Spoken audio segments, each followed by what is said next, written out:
السلام علیکم ورحمۃ اللہ وبرکاتہ۔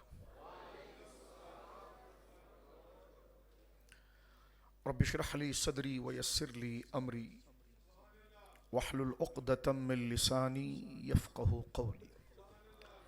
الحمد للہ المبدئ المعید الغنی الحمید ذی العفو الواسع والعقاب الشدید من ہداہ فہو سعید السدید ومن اضلہ فہو البعید الطرید یعلم ما ظہر وما بطن وما خفی وما علن وما کمل وما ہجن والصلاة والسلام علی اشرف الانبیاء خاتم النبیین سید المرسلین شفیع المذنبین سید الاولین والآخرین سیدنا وحبیبنا نبینا وکریمنا ومولانا محمد صلی اللہ علیہ وسلم عبدہ ورسولہ بالہدى ودین الحق ارسلہ۔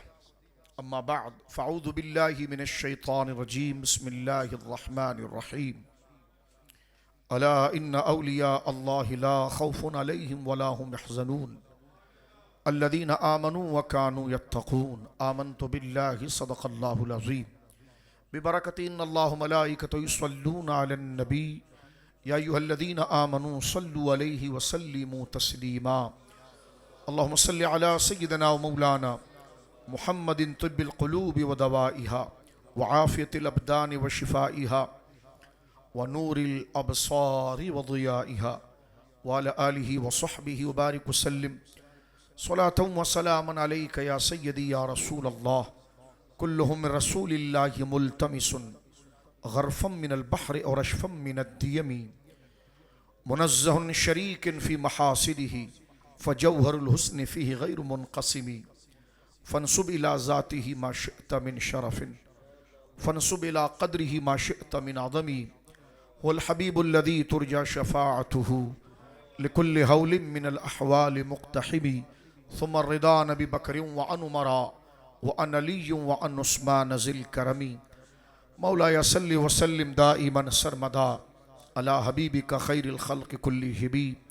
واہ کیا مرتبہ اے غوث ہے بالا تیرا، اونچے اونچوں کے سروں سے قدم اعلیٰ تیرا، سر بھلا کیا کوئی جانے کہ ہے کیسا تیرا، اولیاء ملتے ہیں آنکھیں وہ ہے تلوہ تیرا، نبوی می علوی فصل بطولی گلشن، حسنی پھول حسینی ہے مہکنا تیرا، راج کس شہر پہ کرتے نہیں تیرے خدام، باج کس نہر سے لیتا نہیں دریا تیرا، مزرعے چشت و بخارا و عراق و اجمیر، کون سی کشت نہیں جس پہ برسا نہیں جھالا تیرا، میری قسمت کی قسم کھائیں سگانے بغداد، ہند میں بھی ہوں تو دیتا رہوں پہرا تیرا، مجھ کو رسوا بھی اگر کوئی کہے گا تو یوں ہی کہ وہی نہ وہ رضا بندہ رسوا تیرا۔ اللہ کی حمد و ثنا نبی محترم نبی معظم باعث تخلیق ارض و سما صلی اللہ علیہ وآلہ آلہ وصحبہ وبارک وسلم کی بارگاہ مقدسہ میں انتہائی محبت و عقیدت کے ساتھ درود و سلام پیش کرنے کے بعد تمام تعریف اللہ وحدہ لا شریک کے لیے ہے۔ آج کی یہ بابرکت عرس پاک کی محفل سادات گیلانیہ قدس سرہ العزیز، بالخصوص حضرت سید السادات پیر طریقت حضرت قبلہ سیدی ضمیر الحسن شاہ صاحب نور اللہ ضریحہ کہ عرس پاک کی یہ بزم منعقد کی گئی ہے۔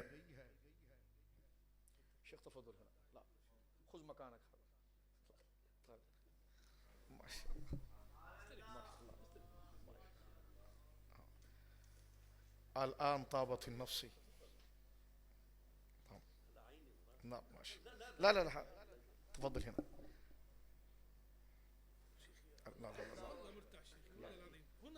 لا لا لا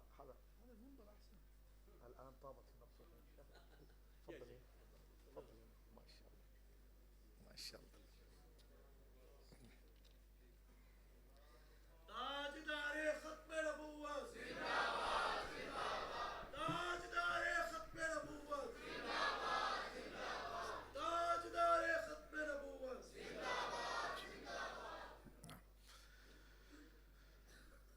آج کی بابرکت محفل و مجلس حضور سید السادات پیر سید ضمیر الحسن شاہ صاحب نور اللہ دریحہ کے عرس پاک کی یہ بزم، جن کا ذکر پاک ابھی علامہ صاحب قبلہ دامت برکاتہم العالیہ آپ کے تسلب، آپ کی تعلیمات اور آپ کی استقامت اور للہیت اور اخلاص کا ذکر فرما رہے تھے۔ میں بہت مشکور ہوں برادر محترم حضرت قبلہ پیر سید کلیم الحسن شاہ صاحب قبلہ گیلانی دامت برکاتہم العالیہ کا کہ آپ کا پہم اصرار رہا احکر پر، اور بار بار آپ نے کرم فرمایا، اور یہ میرے لیے بڑی سعادت کی بات ہے کہ ان تمام بزرگ علماء کی میں زیارت سے مشرف ہو رہا ہوں، اور اس مبارک علمی محفل میں خود کو موجود پا کر انتہائی مسرت محسوس کر رہا ہوں کہ جس میں کوئی تعلی نہیں، حقیقت ہے۔ اللہ رب العالمین جل وعلا حضرت شاہ صاحب کو صحت و سلامتی عطا فرمائے۔ جو سادات کرام موجود ہیں دامت فیوزہم، ان کا سایہ اللہ رب العالمین چرخ اہل سنت پر تا دیر قائم و دائم فرمائے، اور بالخصوص ہمارے درمیان ایک عظیم علمی شخصیت فضیلت الشیخ حضرت شیخ الحدیث و تفسیر حضرت علامہ مولانا عمر سلیم صاحب البغدادی اطال اللہ عمرہ، آپ تشریف فرما ہیں، جن کی زیارت سے میں اور آپ مشرف ہو رہے ہیں۔ انشاءاللہ حضرت کا بھی خطاب اخر کی گفتگو کے بعد مرکزی خطاب ہوگا۔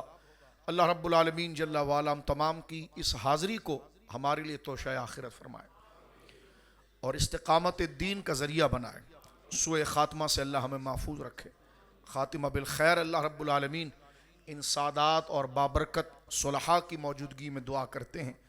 اللہ رب العالمین استقامت دین دے، تعلی اور عجب سے اللہ ہمیں محفوظ فرمائے، کبر و ریا سے اللہ ہمیں محفوظ فرمائے، اللہ والوں سے بغض رکھنے سے اللہ محفوظ فرمائے، اور اللہ رب العالمین ہمیں خاتمہ بالخیر عطا فرمائے۔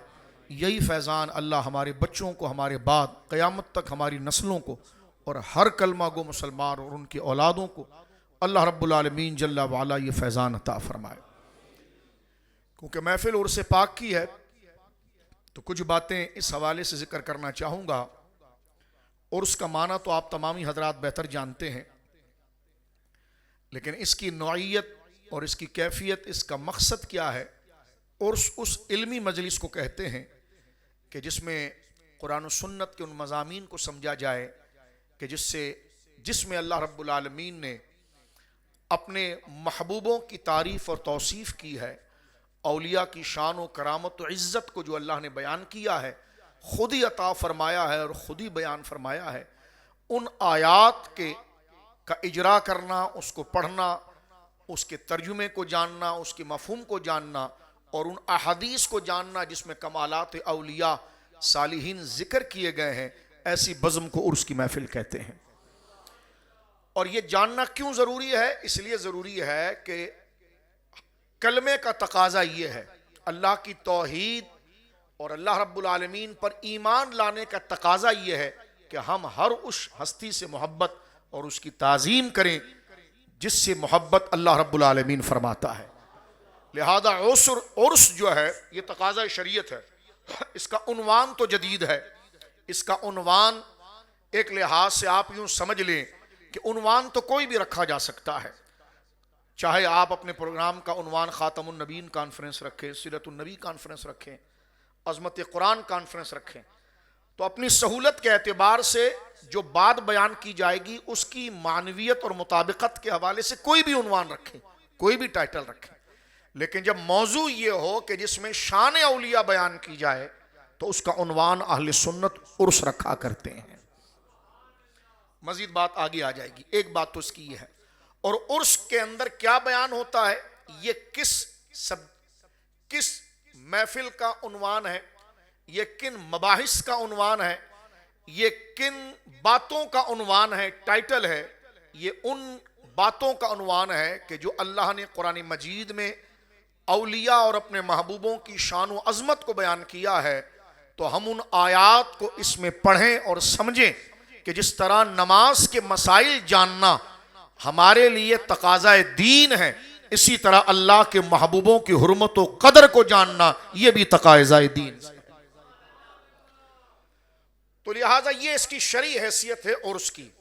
اور اس کا انعقاد تو مستحب ہے، ظاہر سی بات ہے، ذکر فکر کی محفل ہے، لیکن جو وقت کی ضرورت کے حوالے سے ہے تو یہ ضروریات اہل سنت میں سے آتا ہے، کیونکہ اولیاء سے محبت کرنا، صالحین سے محبت کرنا اور ان کی قدر و عظمت کو جاننا اور قبول کرنا یہ ایمان کا تقاضا ہے، اور اہل سنت و جماعت کا شعار، علامت اور سمبل یہ ہے کہ وہ اللہ کے ہر محبوب اور ان کی نسبتوں کا ادب کرتے ہیں، یہی شعار اہل سنت ہے۔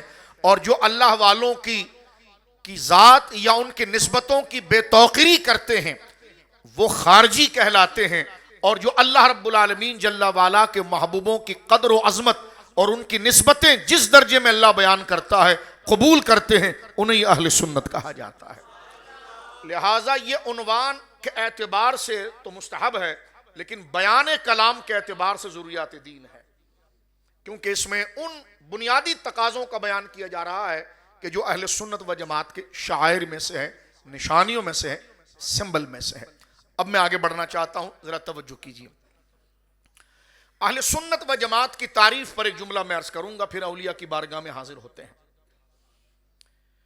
قرآن کریم فرقان حمید نے اس امت کی جو تعریف کی ہے نا، وہ سورۃ البقرہ کے اندر، کیونکہ آج جو موضوع اور حالات چل رہا ہے ہمیں ڈیپلی نہیں تو سرسری طور پر اپنے مسلک کو جاننا ضروری ہے، اور یہ ہمارا حق ہے۔ ہم کسی کے خلاف تقریر نہیں کر رہے ہیں، اہل سنت ہے تو اہل سنت کا مشرب بیان کر رہے ہیں، لہذا جو اہل سنت نہیں ہے وہ اگر ہمارا ویور بنا ہے تو چلے جائے، اگر سننا چاہتا ہے دلائل تو بیٹھے تنقید نہ کرے کہ یہ آپ نے کیسے کہہ دیا، ہم آپ کو مانتے نہیں ہیں۔ تو میں نے کہا آپ لکھ دیں آپ کا مذہب کیا ہے تاکہ پھر اس پر نقد کریں، لیکن اہل سنت کا جو مذہب ہے اس کو ہم بیان کر رہے ہیں کہ قرآن مجید فرقان حمید نے سورۃ البقرہ میں ارشاد فرمایا وَكَذَلِكَ جَعَلْنَاكُمْ أُمَّةً وَسَطًا، حبیب ہم نے آپ کی امت کو امت وسط بنایا ہے۔ امت کس کو کہتے ہیں؟ امت اس قوم کو کہتے ہیں، امت اس گروہ کو کہتے ہیں جس سے نبی مخاطب ہوتا ہے۔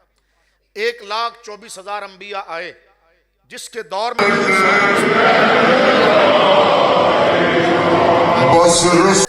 وہ نبی کی امت کہلائے۔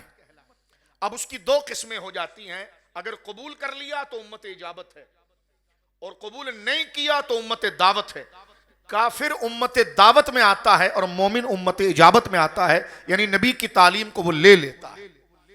تو قرآن یہ ذکر کر رہا ہے، میں آہستہ آہستہ آگے چل رہا ہوں، یوں سمجھیے جیسے کلاس میں ہم بیٹھے ہیں اور ایک ایک سبق کو یاد کر رہے ہیں، کیونکہ نوجوان بچے بیٹھے ہیں۔ قرآن یہ کہتا ہے حبیب ہم نے آپ کی امت کو امت وسط بنایا ہے۔ وسط کا معنی عدل کے ہوتا ہے، عدل کا معنی توازن کے ہوتا ہے، توازن کا معنی بیلنس کے ہوتا ہے، یعنی ہم نے آپ کی امت کو امت بیلنس بنایا ہے۔ اس میں افراط و تفریط نہیں ہے۔ آسان کر دیتے ہیں، آپ مارکیٹ میں سودا لینے جاتے ہیں، سبزی لینے جاتے ہیں، پھل لینے جاتے ہیں، تو ترازو جب اٹھایا جاتا ہے تو ترازو کی دو پلڑے ہوتے ہیں، اس کی دو جانب سے دو برتن ہوتے ہیں، اگر اس میں سے ایک ادھر جھکا ہوا ہے تو یہ بھی بری بات ہے، اور اگر ایک ادھر جھکا ہوا ہے یہ بھی بری بات ہے، لیکن اس کے دونوں پلڑے اگر محاذات اور سامنے ہوں تو یہ عدل ہے، یہ بیلنس ہے، اور اسی کو وسط کہتے ہیں۔ اللہ رب العالمین ارشاد فرماتا ہے حبیب ہم نے آپ کی امت کو امت وسط بنایا، یعنی جس قسم کا نظریہ اور عقیدہ رکھنا ہے، جس کی شان و عظمت کو قبول کرنا ہے، یہ نہ اس کو گھٹائے گی، اور جس سے دور رہنا ہے نہ اس کے قریب آئے گی، بلکہ جس ذات کا ہم نے جو حیثیت و مرتبہ دے دیا ہے یہ اس کو بیلنس کے ساتھ لے گی۔ تو فرمایا وَكَذَلِكَ جَعَلْنَاكُمْ أُمَّةً وَسَطًا، حبیب ہم نے آپ کو امت وسط عطا فرمایا۔ پہلی امت وہ تھی جو افراط و تفریط میں تھی، کسی نبی کو مانا تو خدا تک بنا دیا، بغض میں آئے تو نبی کی نبوت تک کا انکار کر دیا، لیکن آپ کی امت کا حسن یہ ہے کیونکہ آپ کے بعد نہ کوئی جدید نبی آئے گا نہ کوئی نئی امت آئے گی، تو یہ رہنما امت ہے، اور اس کی سب سے بڑی پہچان کیا ہے؟ یہ امت بیلنس ہے۔ یہ اس کا ہم نے ایک ظاہری معنی ترازو سے سمجھا، جیسے ترازو کے دونوں پلڑے محاذات ہو جاتے ہیں۔ یہ کس چیز میں بیلنس ہے؟ عقیدے میں بیلنس ہے۔ جن کو قبول کرنا ہے ان کو قبول کرے گی، جس درجے میں کرنا ہے اسی درجے میں کرے گی۔ وہ کہنے کہ آج پیر صاحب کو قوال کا سر اچھا لگ گیا ہے، وہ کہے جی میں یہ سنوں گا، فرمایا تیری امت وہ نہیں ہے، وہ سروں کے پیچھے نہیں جلتی، وہ قرآن کے پیچھے چلتی۔ ٹھیک ہے؟ تو عقیدہ سروں سے نہیں بنے گا، ڈھول کی تال سے نہیں بنے گا، عقیدہ بنے گا قرآن و سنت سے۔ تو فرمایا آپ کی امت امت توازن ہے، یعنی جو چیز جس ذات کے بارے میں بیان کی گئی یہ اس کو اسی درجے کے اندر قبول کریں گے، نہ اس کو گھٹائیں گے نہ بڑھائیں گے۔ پہلے یہ سنہرا انداز نظر نہیں آیا، لیکن جس کا جو حق ہے اس کے درجے میں اس کو رکھنا، یہ حق اگر کوئی امت سنبھالے گی اور اس کی حفاظت اور امانت کے ساتھ کرے گی تو وہ امت محمد ہے صلی اللہ علیہ وسلم۔ ہمارے مدرسوں میں ایک کتاب پڑھائی جاتی ہے، درجہ بدرجہ آسان کر کے میں آگے بڑھ رہا ہوں۔ یہ باتیں آپ علماء سے بار بار سنتے ہیں، لیکن یہی مقدمہ سب سے آسان ہے آپ کو سمجھانے کے لیے۔ اور ہمارے مدرسوں میں ایک کتاب پڑھائی جاتی ہے، ہمارے استاذوں کے استاذ حضرت شیخ احمد، جن کو ملا جیون رحمت اللہ علیہ کہا جاتا ہے، ان کی کتاب نور الانوار ہمارے مدارس میں پڑھائی جاتی ہے۔ آپ اس کے مقدمے کے اندر اہل سنت کی تعریف کو اور آسان کر دیتے ہیں۔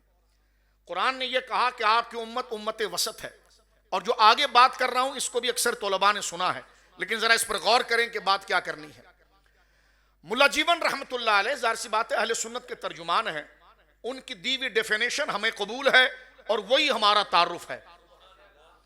اگر کوئی ہم سے پوچھے غیر اہل سنت تم سنی ہو تمہاری کیا تعریف ہے، سنی کون ہوتا ہے، تو سارے علماء بزرگ اساتذہ ہمارے بیٹھے ہیں، یہ یک زبان ہو کر اس فقیر کی تائید کریں گے کہ تو جو ملا جیون کو پڑھ رہا ہے بس اسی پر ہمارا دستک ہے، دستخط ہم کر دیتے ہیں، یہی ہمارا عقیدہ ہے۔ اگر کوئی غیر اہل سنت ہم سے بات کرنا چاہتا ہے کہ سنیت کی تعریف اور ڈیفینیشن کیا ہے، تو وہ حضرت ملا جیون رحمت اللہ علیہ نے ہزارہا ابحاث کو چند الفاظوں میں بیان کر دیا، اور آپ نے نور انوار میں اہل سنت کی تعریف کر دی۔ ہم اہل سنت ہیں، اہل سنت ہیں، اہل سنت ہیں، یہ ہوتے کون ہیں؟ یہ میری اور آپ کی ذمہ داری ہے اس بات کو ہم سمجھیں اور آگے بڑھیں۔ ملا جیون رحمت اللہ علیہ، جن کا نام شیخ احمد ہے رحمہ اللہ، وہ اہل سنت کون ہوتے ہیں؟ تو فرماتے ہیں، آسان معنی کرتے ہیں، لمبی چوڑی ابحاث کو چھوڑ کر میں ٹو دا پوائنٹ دو عبارت پڑھوں گا۔ فرما فَإِنَّهَا مُتَوَسِّطَةٌ، اہل سنت جو ہے وہ بیلنس ہے، متوسط ہے۔ بیلنس کا معنی تو آپ سمجھ گئے، ترازو کے دونوں پلڑے اگر برابر ہوں گے تو یہ بیلنس ہے، یہ تھوڑا سے ہٹ جائے تو یہ ان بیلنس ہے، تو یہ ان بیلنس نہیں ہے، یہ بیلنس ہے۔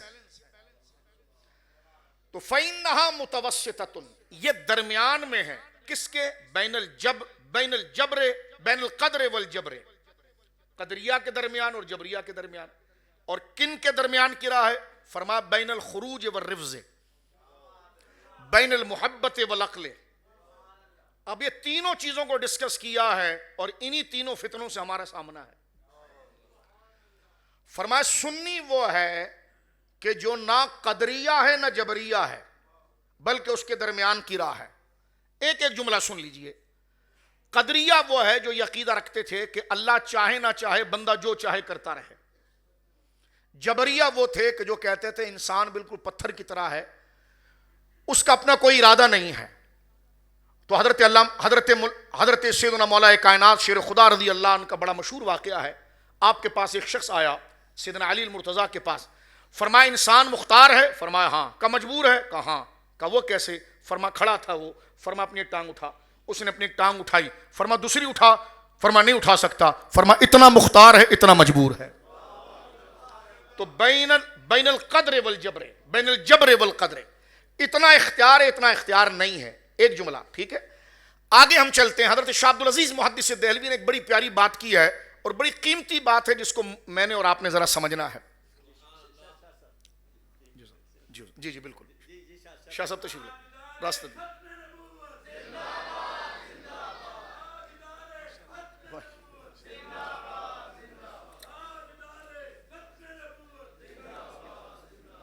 شاہ جی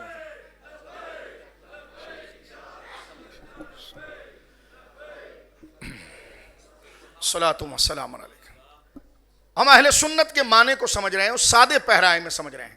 آپ کہیں گے تقریر مشکل ہے، میں نے کہا آپ کے سامنے ہاتھ میں جو سمارٹ موبائل ہے آپ کو انگریزی زبان آتی ہے؟ کہ نہیں۔ کہ اس کے فیچر سارے سب سمجھ لیتا ہوں۔ تو میں نے کہا دیکھیں گے دلچسپی ہو تو سب باتیں سمجھ میں آ جاتی ہیں۔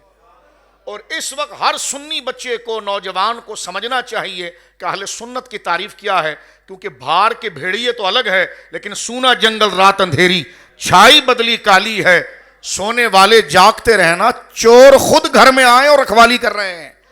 سونے والے جاگتے رہنا، چوروں کی رکھوالی ہے.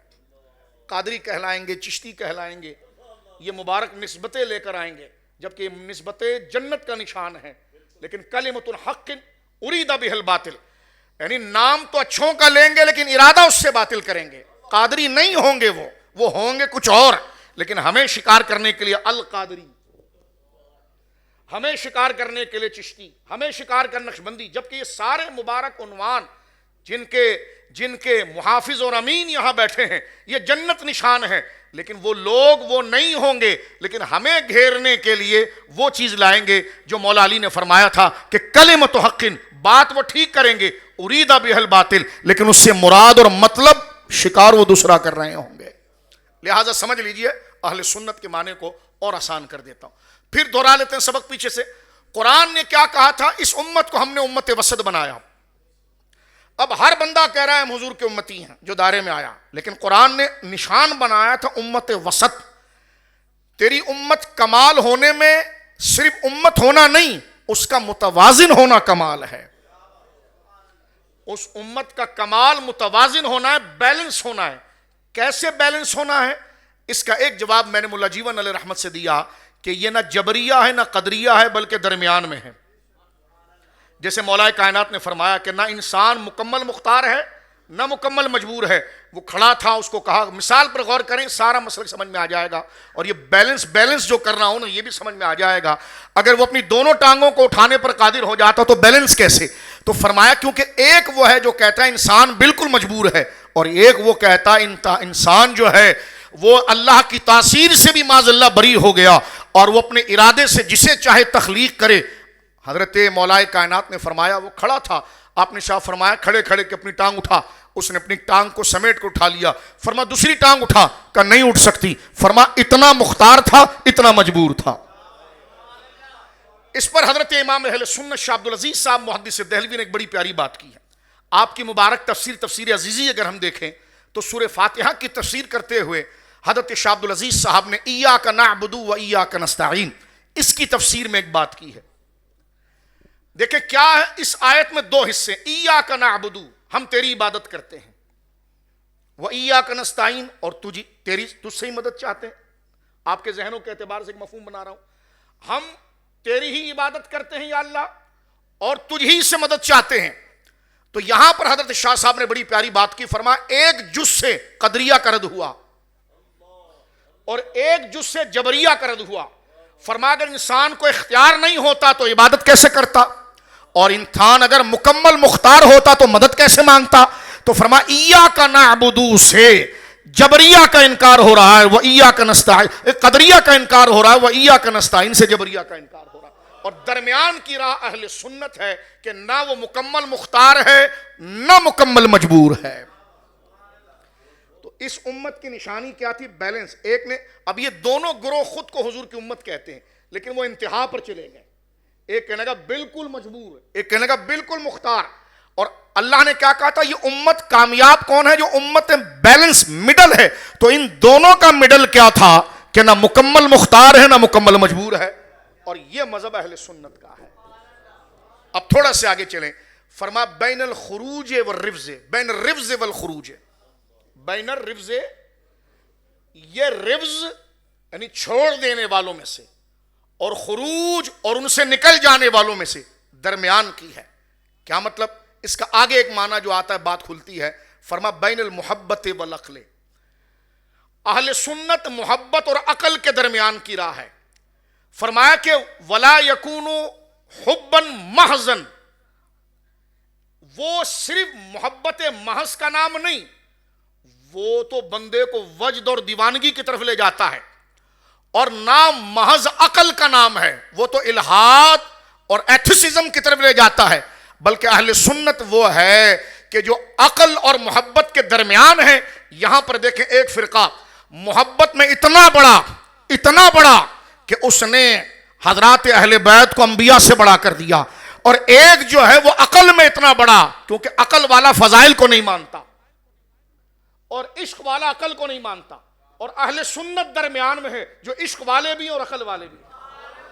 اس لیے ان کی درجہ بندی ہوتی ہے. رافضی اس لیے بہکا کہ اس نے صرف عشق کو منزل بنایا. خارجی اس لیے بہکا کہ اس نے عقل کو منزل بنایا. اہل سنت نے صحابہ اور اہل بیت کو اس لیے پایا کہ عشق کا منصب بھی پایا اور عقل کو سامنے رکھ کر اس دائرے کی رعایت بھی کی ہے. یعنی اب آپ دیکھیے نا, کوئی کہے گا یار آپ خواہ مخواہ مولانا ایسی بات کر رہے ہیں, وہ بندہ تو عشق میں کہہ رہا ہے علی کا پہلا نمبر, عشق میں ہی کہہ رہا ہے. تو ہم نے کہا یہ وہ عشق ہے جو پاگل پن کی طرف لے جاتا ہے. عشق ایک بے لگام گھوڑا ہے اور اس کو لگام جو دیتا ہے وہ عقل دیتی ہے. توجہ ہے کہ اس جو عقل اس کو اس دائرے کی طرف لے آتی کہ اس عشق کو کس دائرے تک رکھنا ہے. تو مولا مرتضیٰ کو پہلا کہنا یہ محبت نہیں, یہ تو خود گستاخی ہو گئی. تو اگر محض عشق ہو تو یہ وجد اور پاگل پن کی طرف جائے گا, اور محض اگر عقل ہو تو بربادی کی طرف آئے گا. اہل سنت نے اہل بیت سے عشق بھی کیا اور عقل سے شریعت کے توازن کو بھی جانا. اس لیے کہا دمادم مست قلندر, ابو بکر کا پہلا نمبر, عمر کا دوسرا نمبر, عثمان کا تیسرا نمبر, علی کا چوتھا نمبر. کیونکہ یہ حدود شریعت نے رکھی تھی. یہ حدود, عشق میں بندہ اندھا ہوتا ہے, عقل میں بندہ غور کرتا ہے. نصاب کو دیکھ, اب اگر کوئی بندہ کسی کے عشق میں بات کرے اور عقل کے تقاضوں سے شریعت کی حدود کو بھلا دے تو وہ بے لگام ہو جائے گا.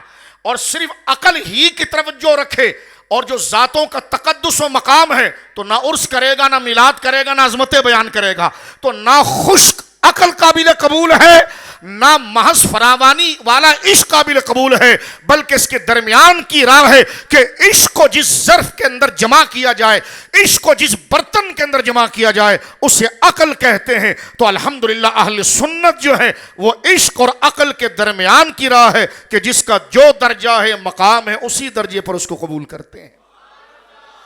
اسی لیے مولا مرتضیٰ شیر خدا نے فرمایا تھا یہلک فیہ رجلان. مولا مرتضیٰ نے یہ فرمایا تھا کہ کچھ لوگ میری وجہ سے دو قومیں ہلاک ہو جائیں گی. یہ نہج البلاغہ میں بھی ہے, اہل سنت کی کتابوں کے اندر بھی ہے. یہلک فیہ رجلان, میری وجہ سے دو قومیں ہلاک ہوں گی. فرمایا ایک ہے محب مفرط اور ایک ہے مبغض مفرط. ایک میری محبت میں اتنا بہے گا کہ میری حد جو ہوگی اس سے بڑھا کر بے ادبی کا ارتکاب کر دے گا, اور ایک وہ ہے جو میری عظمتوں کو جو اللہ نے مجھے دی ہے سرے سے اس حد کی پرواہ نہیں کرے گا, اس کو گرا دے گا. اور کامیاب کون ہوگا؟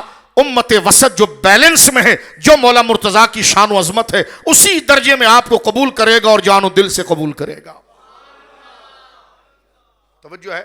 کوئی کہنے والا کہنے لگا کہ اس نے تو کہا دمادم مست قلندر, وہ تو مست تھا. میں نے کہا پیر صاحب آپ تو مست نہیں تھے. سوال ہے, کسی صاحب کی ہم نے گفتگو سنی, وہ جواز دے رہے ہیں کہ بھائی کسی نے اگر یہ کہا کہ دمادم مست قلندر علی کا پہلا نمبر, تو وہ کہہ رہے ہیں پیر صاحب, وہ کہہ رہے ہیں وہ تو مست تھا. تو میں نے کہا مست کی تقلید تو حرام ہے, اس لیے کہ مجذوب کے پیچھے تو کبھی نہ چلنا. مجذوب کے پیچھے چلے گا ملحد بن جائے گا. چلا جاتا ہے سالک المجذوب کے پیچھے, محض مجذوب کے پیچھے نہیں چلا جاتا. جواز ہم نے کہا آپ سے خطا ہو گئی. یہ تو خود مولا مرتضیٰ کے نظریے کے خلاف بات تھی کہ دمادم مست قلندر علی کا پہلا نمبر.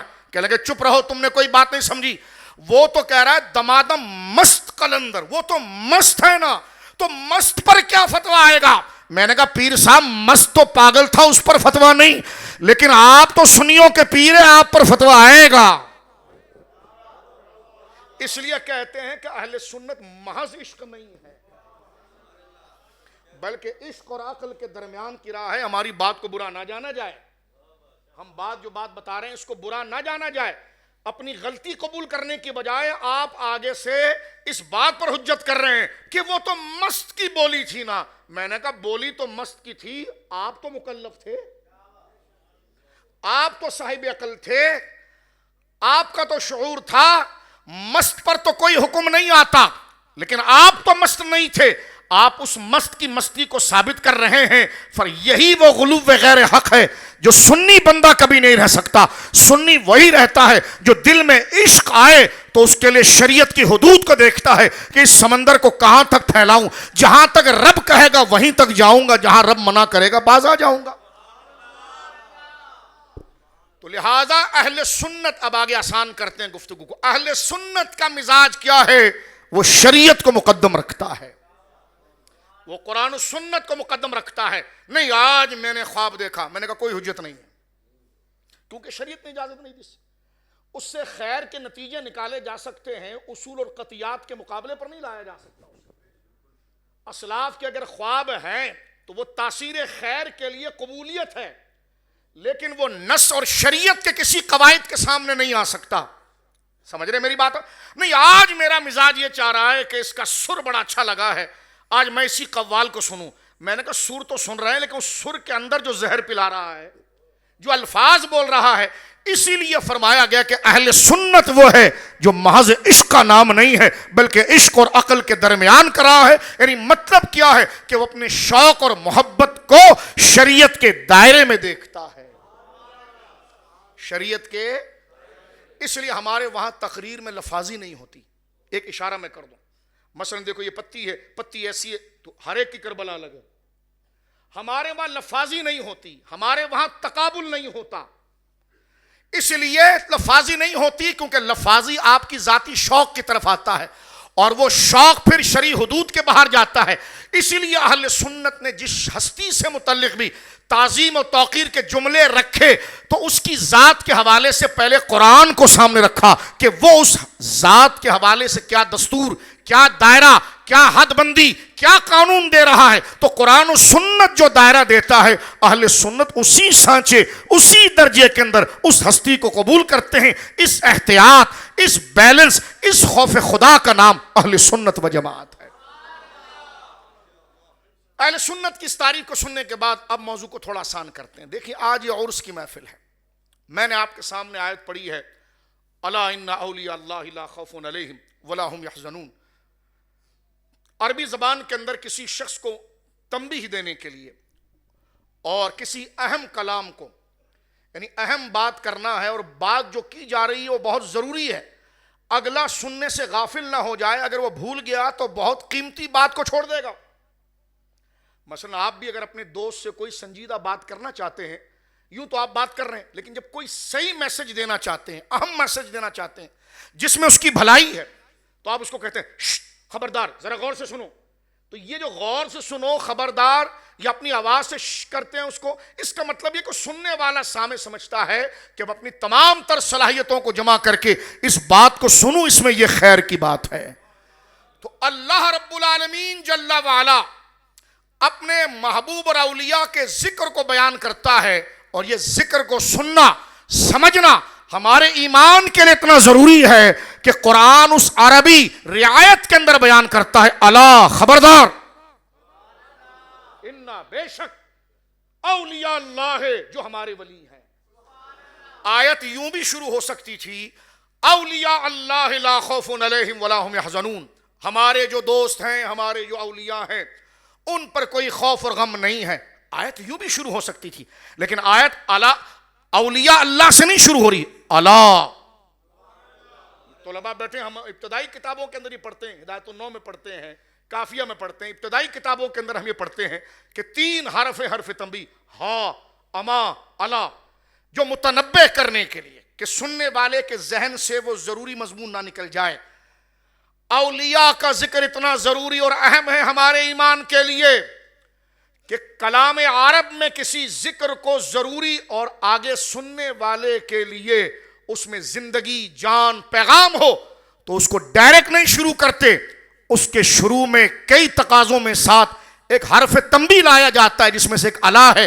تو اولیاء وہ عظیم ذات ہیں، ان کے منصب کو سمجھنا اور ان سے محبت کرنا اور ان کی قدر کو جاننا اس قدر ہم پر لازم تھا کہ قرآن نے اس کا اہتمام کیا، کلام عرب کے تمام اصولوں کی رعایت کی گئی اور فرمایا الا، ڈائریکٹ نہیں کہا میرے دوست، فرمایا الا خبردار ہو جاؤ۔ یہ الا کو سن کر ہی بندہ حیران ہوتا ہے، اور یوں تو سارا قرآن خدا کا ہے، سارا کلام اللہ کا ہے، توجہ سے سننا ہے، لیکن جب اس طریقے سے الا کے حرف کے ساتھ جب اس کو خطاب کیا، الا خبردار، تو سننے والا پہلے سے زیادہ سنجیدہ ہو جاتا ہے، پہلے سے زیادہ باشعور ہو جاتا ہے، پہلے سے زیادہ بیدار ہو جاتا ہے کہ کلام تو میرے رب کا ہے، ہر بات کو میں نے توجہ سے سننا ہے۔ لیکن یہاں تو رب نے اس کے کلام نے کلام عرب کے ان اصولوں کی رعایت کے ساتھ بات کی ہے، تو ضرور آگے جو بات آ رہی ہے وہ میرے عقیدے اور ایمان کے لیے ضروری ہے، تو بندہ بالکل چوکنا ہو جاتا ہے۔ تو اس اہتمام سے، اس تعظیم سے، اس احترام سے رب اپنے محبوبوں کا ذکر کرتا ہے، الا خبردار، انا بے شک اولیاء اللہ ہے، جو اللہ کے دوست ہیں۔ اس سے اولیاء کے ذکر کی قدر آتی ہے، توجہ ہے، ان کو ولایت اللہ نے دی۔ اگر کوئی کہے جناب یہ ساری باتیں آپ نے کر لی، ٹھیک ہے، ان کو ولایت تو اللہ نے دی ہے، شان اللہ نے دی ہے۔ میں نے کہا حضرت اس ادب کے ساتھ ذکر بھی خدا ہی کر رہا ہے، تاکہ تمہارے دلوں میں قدر آئے۔ ہم کسی کی قدر کو جاننے کے لیے دیکھتے ہیں کہ کوئی بڑا قدر والا اگر کسی کی عزت کرے تو سارا محلہ کہتا ہے واہ، اس کو وزیر اعظم صاحب کا فون آیا، اس کو جنرل صاحب کا فون آیا، اس سے بڑا عزت والا بندہ ملا۔ تو احکم الحاکمین رب العالمین وَلِلَّهِ الْعِزَّةُ جَمِيعًا ان العزت للہ جمیعا، ساری عزتیں جس کے لیے ہیں۔ جب وہ اولیاء کی شان بیان کرے تو ایک پتھر دل بھی آدمی بولے واہ کیا شان ہے ولیوں کی، جن کی عزت کا بیان خدا اس انداز میں کرتا ہے۔ ایک مضمون تو یہاں سے پتا چلا کہ لا خوف، اور اللہ کیا کہتا ہے، لا خوف علیہم ولا ہم یحزنون، میرے جو یہ اولیاء ہیں ان پر کوئی خوف نہیں ہے اور کوئی غم نہیں ہے، ٹھیک ہے۔ اب یہ آیت ہر آستانے پر پڑھی جاتی ہے نا جی۔ اگر کسی بندے کو جو عرس میں آتے ہیں سنی، اگر ان کو یہ آیت زبانی بھی یاد نہ ہو، لیکن اگر امام صاحب یا قاری صاحب الا ان اولیاء اللہ پڑھیں تو آپ کا ذہن فوراً متبادر ہوتا ہے، فوراً ذہن میں آتا ہے ہاں یہ ولیوں کی شان ہے۔ ایسا ہے کہ نہیں؟ میں پوچھنا چاہتا ہوں، یہ آیت حضرت غوث پاک کے عرس میں بھی پڑھی جاتی ہے، الا ان اولیاء اللہ۔ اگر غوث پاک کا عرس ہو، غریب نواز کا عرس ہو، داتا صاحب کا عرس ہو، بابا فرید کا عرس ہو، کسی بھی ولی کا عرس ہو، کسی بھی عالم دین کو بلائیں اور ان سے کہیں کہ آپ اس پر تقریر کریں تو وہ یہی آیت پڑھیں گے، اکثر یہی آیت پڑھیں گے، الا ان اولیاء اللہ ہے۔ تو ایک بچے نے کھڑے ہو کر کہا یہ آیت تو ان کے پیدا ہونے سے پہلے اتری ہے، آپ نے ان کے لیے کیوں پڑھی؟ توجہ ہے، سوال معقول ہے، ان کے لیے کیوں پڑھی؟ میں یہ کہنا چاہ رہا ہوں کہ جب یہ آیت غوث اعظم 470 ہجری میں پیدا ہوئے اور 561 ہجری میں غوث اعظم نے وصال کیا ہے، حضرت داتا صاحب رحمت اللہ علیہ 465 ہجری یا 460 ہجری میں آپ نے پردہ کیا ہے، حضرت ضمیر الحسن شاہ صاحب حال میں وصال فرما گئے ہیں۔ تو آج کے ان ولیوں کے لیے الا ان اولیاء اللہ پڑھی جاتی ہے، اصل تو اس کے مصداق وہ لوگ تھے کہ جو سامنے موجود تھے، انہوں نے ایسا عمل کر کے دکھایا اور نبی کے ساتھ اور رب کے ساتھ ایسی وفاداری دکھائی کہ رب کا کلام کہہ اٹھا کہ خبردار ہمارے یہ دوست ہیں جن پر نہ کوئی خوف ہے نہ غم ہے۔ وہ کون تھے؟ تو سادہ جواب آئے گا، وہ جماعت صحابہ تھی، وہ جماعت۔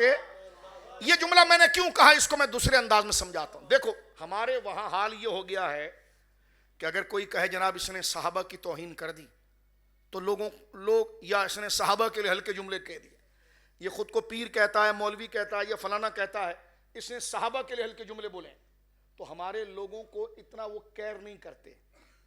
لیکن اگر یہ کہہ دیا جائے اس نے فلاں ولی کی گستاخی کی ہے تو پھر اس کو گھر تک چھوڑتے ہیں۔ غور ہے، یعنی اگر یہ جملہ کہا جائے کہ اس نے ولی کی بے ادبی کی تو فوراً ہمیں غصہ آ جاتا ہے، اور اگر یہ کہا جائے کہ اس نے صحابی کی بے ادبی کی تو ہمیں کوئی جلال نہیں آتا۔ یعنی ہماری کم علمی اتنی ہے کہ ہم نے صحابی کا ٹائٹل جس کی عظمت اس سے بڑی تھی اس کو بلا دی اور ولی کے ٹائٹل کو بڑھا دیا۔ تو آج کے درس میں جو علامہ صاحب مجھے توجہ دلا رہے تھے کھانے پر، میں اسی بات کو لے کر چل رہا ہوں۔ اور میرے بھائی یہ لفظ ولی جو ہے نا، یہ ہمارے جو بزرگ مزاروں میں آرام کر رہے ہیں یہ اس کے ضمناً مصداق ہیں، ڈائریکٹ نہیں. اصل ولی قرآن جن کو کہہ رہا ہے وہ جماعت صحابہ ہے.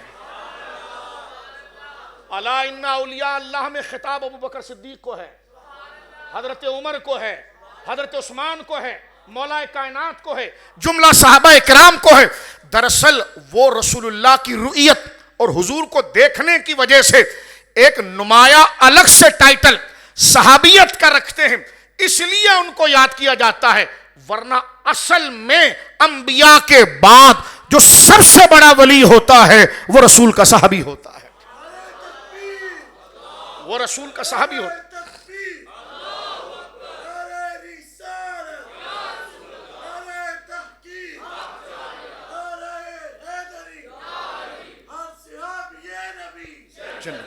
اب ذرا غور کیجئے اس بات پر. ولی کا معنی ہوتا ہے قریب کے. ولی کا کیا معنی ہوتا ہے؟ میں 4 5 6 8 اینگل سے آپ کو سمجھا رہا ہوں, شروع سے بدل بدل کر. ولی کے بارے میں حضرت امام راضی علیہ رحمت نے تفسیر کبیر شریف میں ایک بات لکھی ہے. میں اگر یہاں پر ایک بلیک بورڈ لگا دوں تاکہ بچے جو اسکول کے بیٹھے ہیں وہ بھی بالکل ڈیپلی اس مسئلے کو سمجھیں. اگر یہاں بلیک بورڈ لگاؤں اور میں آپ کو چوک دوں اور کہوں ولی لکھو, تو کیسا لکھو گے بیٹا؟ پہلے لکھو گے واو, پھر لکھو گے لام, پھر لکھو گے یا. ولیون, اولیاء تو اس کی جمع ہے, ولیون. امام راضی کہتے ہیں والواو واللام والیاء یدل علی المعنی القرب. ولی کا معنی ہوتا ہے قریب کے. ولی کا معنی کیا ہوتا ہے؟ ولی کا معنی کیا ہوتا ہے؟ قریب کے. اب جو کس کے قریب؟ ولی اللہ. کس کے قریب؟ کس کے قریب؟ اللہ کے قریب. کس کے قریب؟ اللہ کے قریب. اب اللہ کے قریب ہونے کا کیا معنی ہے؟ یا تو بندہ کسی کے قریب ہوتا ہے مکان کی وجہ سے, یا قریب ہوتا ہے زمان کی وجہ سے. یعنی میں شیخ صاحب کے قریب بیٹھا ہوں تو شیخ صاحب میرے ولی ہوئے ایک معنی میں. یہ مائک میرے قریب ہے, میں اس مائک کا ولی ہوا, ٹھیک ہے. اور یہ میرے قریب ہے تو یہ میرا ولی ہوا. یہ بھائی آپ کے قریب ہیں تو یہ آپ کے ولی ہوئے, اور آپ ان کے قریب ہیں آپ اس کے ولی ہوئے. جو جس کے قریب ہوگا وہ اس کا ولی ہوگا. لیکن بھائی قریب ہونے کے لیے کسی کا کہیں جگہ پر موجود ہونا چاہیے.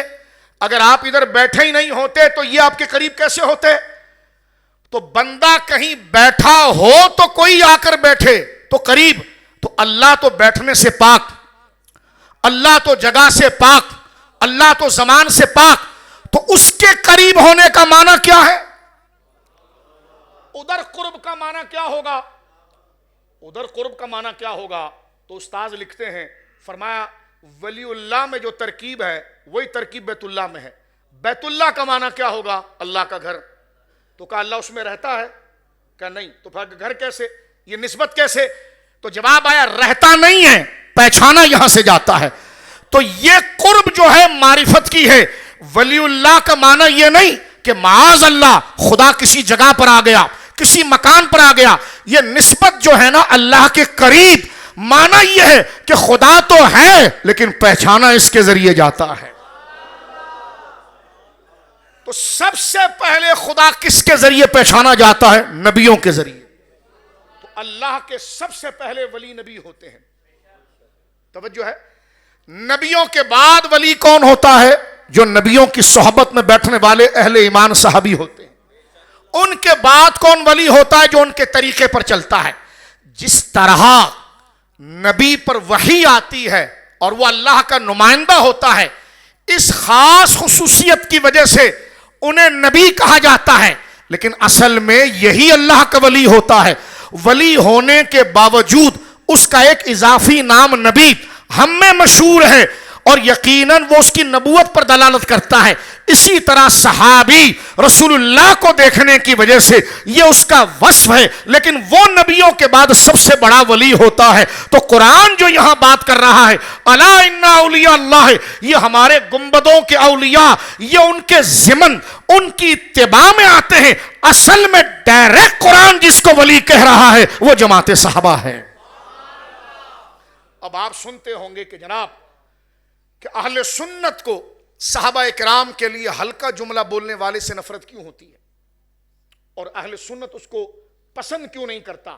اس لیے نہیں پسند کرتا کیونکہ وہ اللہ کا قریبی ہوتا ہے، صحابی اللہ کا. لیکن ہمارے وہاں ایک ریت یہ چل پڑی کہ خوارج ہمارے وہاں آئے، انہوں نے مزاروں کا مذاق اڑایا، معاذ اللہ، مزاروں کی چادروں کا مذاق اڑایا، گنبدوں کا مذاق اڑایا. تو ہمارے بزرگوں نے یہ ساری آیتیں ان بزرگوں کے لیے پڑھی جو اس کے مصداق بنتے ہیں، کیونکہ قرآن نے ولایت کی نشانی کیا دی ہے؟ الذین آمنوا وکانوا یتقون. ہر وہ بندہ اللہ کا ولی بنے گا جو اس ایمان میں کامل ہو اور تقوی میں کامل ہو. تو یقیناً قیامت تک ان کے تتبع میں چلنے والے رضی اللہ عنہم ورضوا عنہ آتے رہیں گے.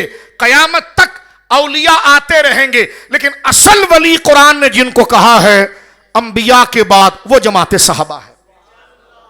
وہ کون ہے جی؟ جماعت. اسی لیے صحابہ کرام رضوان اللہ اجمعین کے لیے اہل سنت ان کے لیے ہلکا جملہ اس لیے نہیں بولتے، نہ سننے کو گوارا کرتے ہیں، کیونکہ سنی ولیوں کے عاشق ہے اور ولیوں کی تعظیم کرنے والے ہیں، اور قرآن ولیوں کی تعظیم سکھاتا ہے. تو انبیاء کے بعد اصل ولی جو ہے وہ صحابہ کرام کی ذات ہے. اس میں بشمول اہل بیت عظام رضوان اللہ اجمعین، جو سرکار مولا مرتضیٰ، سرکار امام حسن مجتبیٰ، امام حسین مجتبیٰ، بشمول وہ تمام اس میں شامل ہوتے ہیں کہ جنہیں صحبت رسول کا کمال بھی حاصل ہوا، ساتھ میں نسب رسول کا کمال بھی حاصل ہوا. اس کے بعد جتنے لوگ آ رہے ہیں صحابی کے بعد، وہ ان کے راستے پر چل کر ولی بنیں گے، لیکن رتبے میں ان کے برابر نہیں ہوں گے. رتبے میں ان کے برابر. اس لیے سرکار غوث الثقلین نے بھی یہ بات غنیۃ الطالبین شریف میں لکھی، اور یہ بات علامہ ابن کثیر نے البدایہ میں لکھی کہ جب یہ سوال ہوا کہ عمر بن عبدالعزیز جن کے تقوی و طہارت کی مثال ضرب المثل ہے، یعنی ان کا تقوی و طہارت اور ان کی پرہیزگاری اعلیٰ تھی، پوچھنے والے نے حضرت عبداللہ بن مبارک سے پوچھا کہ جناب معاویہ رضی اللہ تعالیٰ عنہ اور جناب عبدالعزیز عمر بن عبدالعزیز، ان دونوں میں عظمت والا کون ہے؟ توجہ ہے. تو حضرت غوث الثقلین نے بھی واقعہ لکھا کہ حضرت عبداللہ بن مبارک کو جلال آیا، آپ نے فرمایا سن، نیکی عمر بن عبدالعزیز نے بھی کی ہے، نیکی جناب معاویہ نے بھی کی ہے، لیکن معاویہ وہ ہیں جو رسول اللہ کے ساتھ انہوں نے سفر کیا، صحبت پائی، اور جناب معاویہ کی سواری پر کی ناک میں جو گرد اڑ کر لگی رسول اللہ کے پیچھے چلنے کی وجہ سے، وہ عمر عبدالعزیز کی زندگی کی تمام نیکیوں سے زیادہ عظمت و شان رکھتی ہے. تو میرے بچوں بزرگوں، یہاں سے یہ بات پتا چلی کہ اولیاء کا ذکر میں سب سے پہلا ذکر جماعت صحابہ کا ہوگا. یہ ایک آیت یہاں پر مکمل ہوئی، اور یہاں سے یہ بات پتا چلی ہمارے کو آج کہ جناب ولی کا ٹائٹل ہر بزرگ متقی کے لیے بولا جائے گا، لیکن اصلاً اس امت میں انبیاء کے بعد یہ لفظ جن کے لیے خاص ہے وہ جماعت صحابہ ہیں. وہ جماعت، مل کر بولو، وہ جماعت. اب دوسری آیت اس موضوع کو آسان کرتی. دیکھیں اللہ رب العالمین یہاں سے دو لوگوں کا رد ہوتا ہے افراط و تفریط میں. ایک تو وہ جو سرے سے ولی کی تعظیم نہیں مانتا، تو اس کا جواب آ گیا الا ان اولیاء اللہ لا خوف علیہم. اور ایک وہ ہے جو درجہ بندی اس کو توڑتا ہے، جو اصل میں ولی تھے ان کا انکار کرتا ہے، جو ان کے تتبع میں، نیابت میں اور ان کی شاگردی میں ولی ہوئے ہیں ان کو تو قبول کرتا ہے. اور اہل سنت وہ ہیں جو فضائل کو بھی مانتے ہیں، ولایت کو بھی مانتے ہیں، اور ولایت میں جو درجہ جس کا بڑا ہے اس کو بڑا جانتے ہیں، جو بعد والے ہیں ان کو بعد والا جانتے ہیں. تو یہ ترتیب جو مزاج کی ہے یہ اہل سنت و جماعت کی ہے. سورہ ابراہیم میں آپ آ جائیے، اللہ رب العالمین جل وعلا نے اولیاء کی ایک تعریف بڑے خوبصورت انداز میں کی ہے. یہ دوسرے انداز میں آپ کی خدمت میں عرض کرتا ہوں، اور اس کے بعد ایک آخری آیت اور ایک نئے طرز سے آپ اس بات کو سمجھنے کی کوشش کریں. یہاں سے ان لوگوں کا بھی رد ہو جاتا ہے جو سرے سے اولیاء کے قائل نہیں یا ان کی عظمت کے قائل نہیں، اور ایک ان کا بھی رد ہو جاتا ہے جو اولیاء کے درمیان تفریق کرتے ہیں، جو عظمت والے ان کا انکار. توجہ آپ کی، کہتے جی ہر صحابی جنتی نہیں ہوتا. میں نے کہا جس پیر کے آستانے پر تو تقریر کر رہا ہے وہاں تو الا ان اولیاء والی آیت پڑھ کر انہیں قطعی جنتی ثابت کر رہا ہے، اور ہمارے نزدیک اس صاحب مزار کے جنتی ہونے میں کوئی شک نہیں ہے. لیکن ہم پوچھ رہے ہیں کہ جس کے لیے آیت نہیں اتری تھی اصلاً، وہ تو عمل کر کے اس راستے کی طرف آیا، اس ولی کا تو جنتی مان رہا ہے، اور جن کو قرآن نے ان کے عمل کی قبولیت کی سند دے کر ولی کہا ہے تو ان کے جنتی ہونے کا انکار کر رہا ہے۔ اور اس میں دیکھیں یہ ہے وہ غلو عشق کا جو ان کو لگ گیا ہے کسی قوال کے سر سے۔ ان کو چاہیے کہ اس کی حد بندی شریعت سے کریں۔ کہتے نہیں جس کا نام لے کر حضور نے کہا نا جنتی، ہم اسی کو جنتی کہیں گے۔ میں نے کہا یہ بات سن، سرکار موسیٰ کاظم رضی اللہ عنہ کا نام حضور نے لیا ہے؟ سرکار امام جعفر صادق کا نام حضور نے لیا ہے؟ کیونکہ تو سودا اہل بیت کا نام لے کر آ رہا ہے نا، تو اس پاک نام کو تیری ترجمانی کی ضرورت نہیں ہے، لیکن تو اس پاک نام کا لے کر حملہ کہیں اور کرنا چاہ رہا ہے۔ کلمۃ حق ارید بہا الباطل، نام لے رہا ہے پنجتن پاک 12 اماموں کا، اور غصہ تو نے نکالنا ہے صحابہ کے لیے اور بچنا ہے اہل بیت کی چادر کے اندر، تو یہ نہیں ہو سکتا۔ غور کیجئے، یہ کہنا کہ ہر صحابی کا نام آ جائے تو وہ جنتی ہے، اور جس کا نام رسول اللہ نے زبان سے نہیں لیا وہ ان کے بارے میں ہم حسن ظن رکھیں گے۔ تو میں نے کہا مجھے یہ بتا، یہی جملہ اگر کھڑے ہو کر تو کہے کہ امام زین العابدین پاک کا نام تو حضور نے نہیں لیا، یا معاذ اللہ امام باقر پاک کا نام حضور نے نہیں لیا، یا معاذ اللہ حضرت امام جعفر صادق پاک کا، سرکار موسیٰ کاظم کا، سرکار مولا علی رضا کا، سرکار مولا تقی کا، سرکار مولا نقی کا، سرکار مولا حسن عسکری کا، ان کا نام حضور نے نہیں لیا لیکن حسن ظن ہے جنت میں جائیں گے، یہ جملہ برداشت ہوگا؟ مجھے جملہ برداشت ہوگا؟ میں کہتا ہوں یہ اہل بیت کی مبارک لڑی کا نام لے کر تو ان مبارک ناموں سے جو اپنا غصہ نکالنا چاہ رہا ہے، ان کا نام تو حدیث میں نہیں آیا، ان کو جنتی کیوں کہہ رہا ہے؟ توجہ ہے آپ کی؟ ان کو جنتی کیوں کہہ رہا ہے؟ تو پتا چلا کہ جناب یہ بات صحابہ کرام رضوان اللہ اجمعین کے لیے کرنا کہ جناب ان کو ہی جنتی کہا جائے گا جن کا نام رسول اللہ نے لیا۔ تو میں نے کہا ایک دفعہ کھل کے تم سارے پیر بیٹھ جاؤ، پیر منگل بدھ جمعرات کی بات کر رہا ہوں، پیران نظام کی نہیں، تم بیٹھ جاؤ اور کاغذ میں لکھ کر دو کس کا نام حضور نے نہیں لیا، تاکہ وہ کڑی میں ابال بھی آئے نا۔ صرف اجمالی بات کرتے ہیں، بغض سیدنا معاویہ سے ہے، حضرت ابو سفیان سے، میں نے کہا ان کے لیے نص دکھانے کے ذمہ دار ہم ہیں، لیکن ہمیں یہ بات بتائی جائے کہ یہ جو قاعدہ تم اتنا گھما کر لا رہے ہو کہ نام دکھاؤ۔ میں نے کہا جس پیر کے مزار پر تو گیا ہے اس کا نام بتا سکتا ہے، ان کا نام ذکر کر سکتا ہے؟ ہمارے نزدیک ان کے جنتی ہونے میں کوئی شک نہیں۔ یعنی میں آپ کو کہنا چاہ رہا ہوں یہ عشق کے نام پر بھانڈگیری ہو رہی ہے، یہ عشق کے نام پر دنگا مستی ہو رہی ہے۔ اہل سنت میں کبھی یہ مزاج نہیں رہا، لہذا آج کے عرس پاک کے اندر ہم اس قول کی تردید کرتے ہیں اور یہی کہتے ہیں کہ اہل سنت کا یہی مشرب و مقصد ہے کہ ہر صحابی جنتی ہے، بلکہ ہر کلمہ گو مسلمان جنتی ہے۔ بات سمجھ رہے ہیں آپ؟ آئیے ذرا سورہ ابراہیم کی طرف آئیے۔ اللہ رب العالمین جل والا اولیاء کی شان بیان کر رہا ہے، جماعت صحابہ سے لے کر قیامت تک ولیوں کے لیے۔ اللہ فرما رہا الم ترى کیف ضرب اللہ مثلا کلمۃ طیبۃ۔ غور کریں آپ، یہ جنتی والا مسئلہ دیکھیں یہاں پر ان کی شان۔ اللہ فرما رہا ہے کہ حبیب کیا آپ نے نہیں دیکھا کہ اللہ مثال دے رہا ہے؟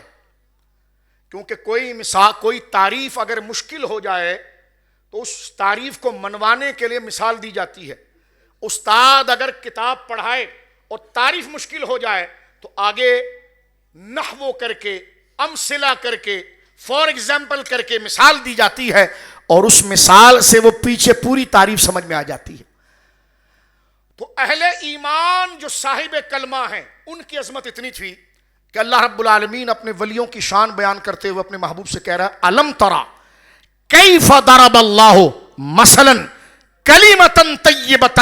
اے حبیب کیا آپ نے نہیں دیکھا کہ اللہ کس طرح مثال سے بیان کر رہا ہے کلمہ طیبہ کی؟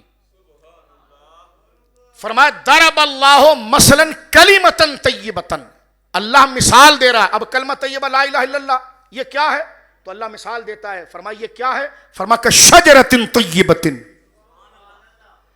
کلمہ طیبہ کی مثال ایسے ہے جیسے پاکیزہ درخت، اصلھا ثابت وفرعھا فی السماء، ایسا پاکیزہ درخت جس کی بنیادیں زمین کی تہ میں ہیں اور اس کی شاخوں نے آسمان کو گھیرا ہوا ہے۔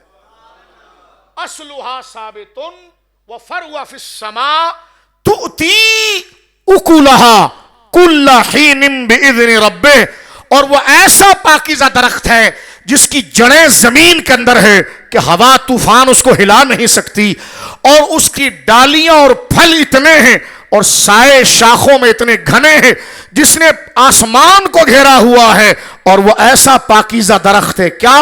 کلمہ ایسا پاکیزہ درخت ہے کہ وہ پھل دیتا رہتا ہے ہر وقت اپنے رب کے حکم سے۔ اب یہاں پر غور کریں، حضرت عبداللہ ابن عباس سے پوچھا گیا اس آیت کا مطلب کیا ہے؟ فرمایا دیکھو اللہ فرما رہا ہے کہ کلمہ طیبہ لا الہ الا اللہ، غور کیجئے گا، کلمہ طیبہ لا الہ الا اللہ یہ کیا ہے؟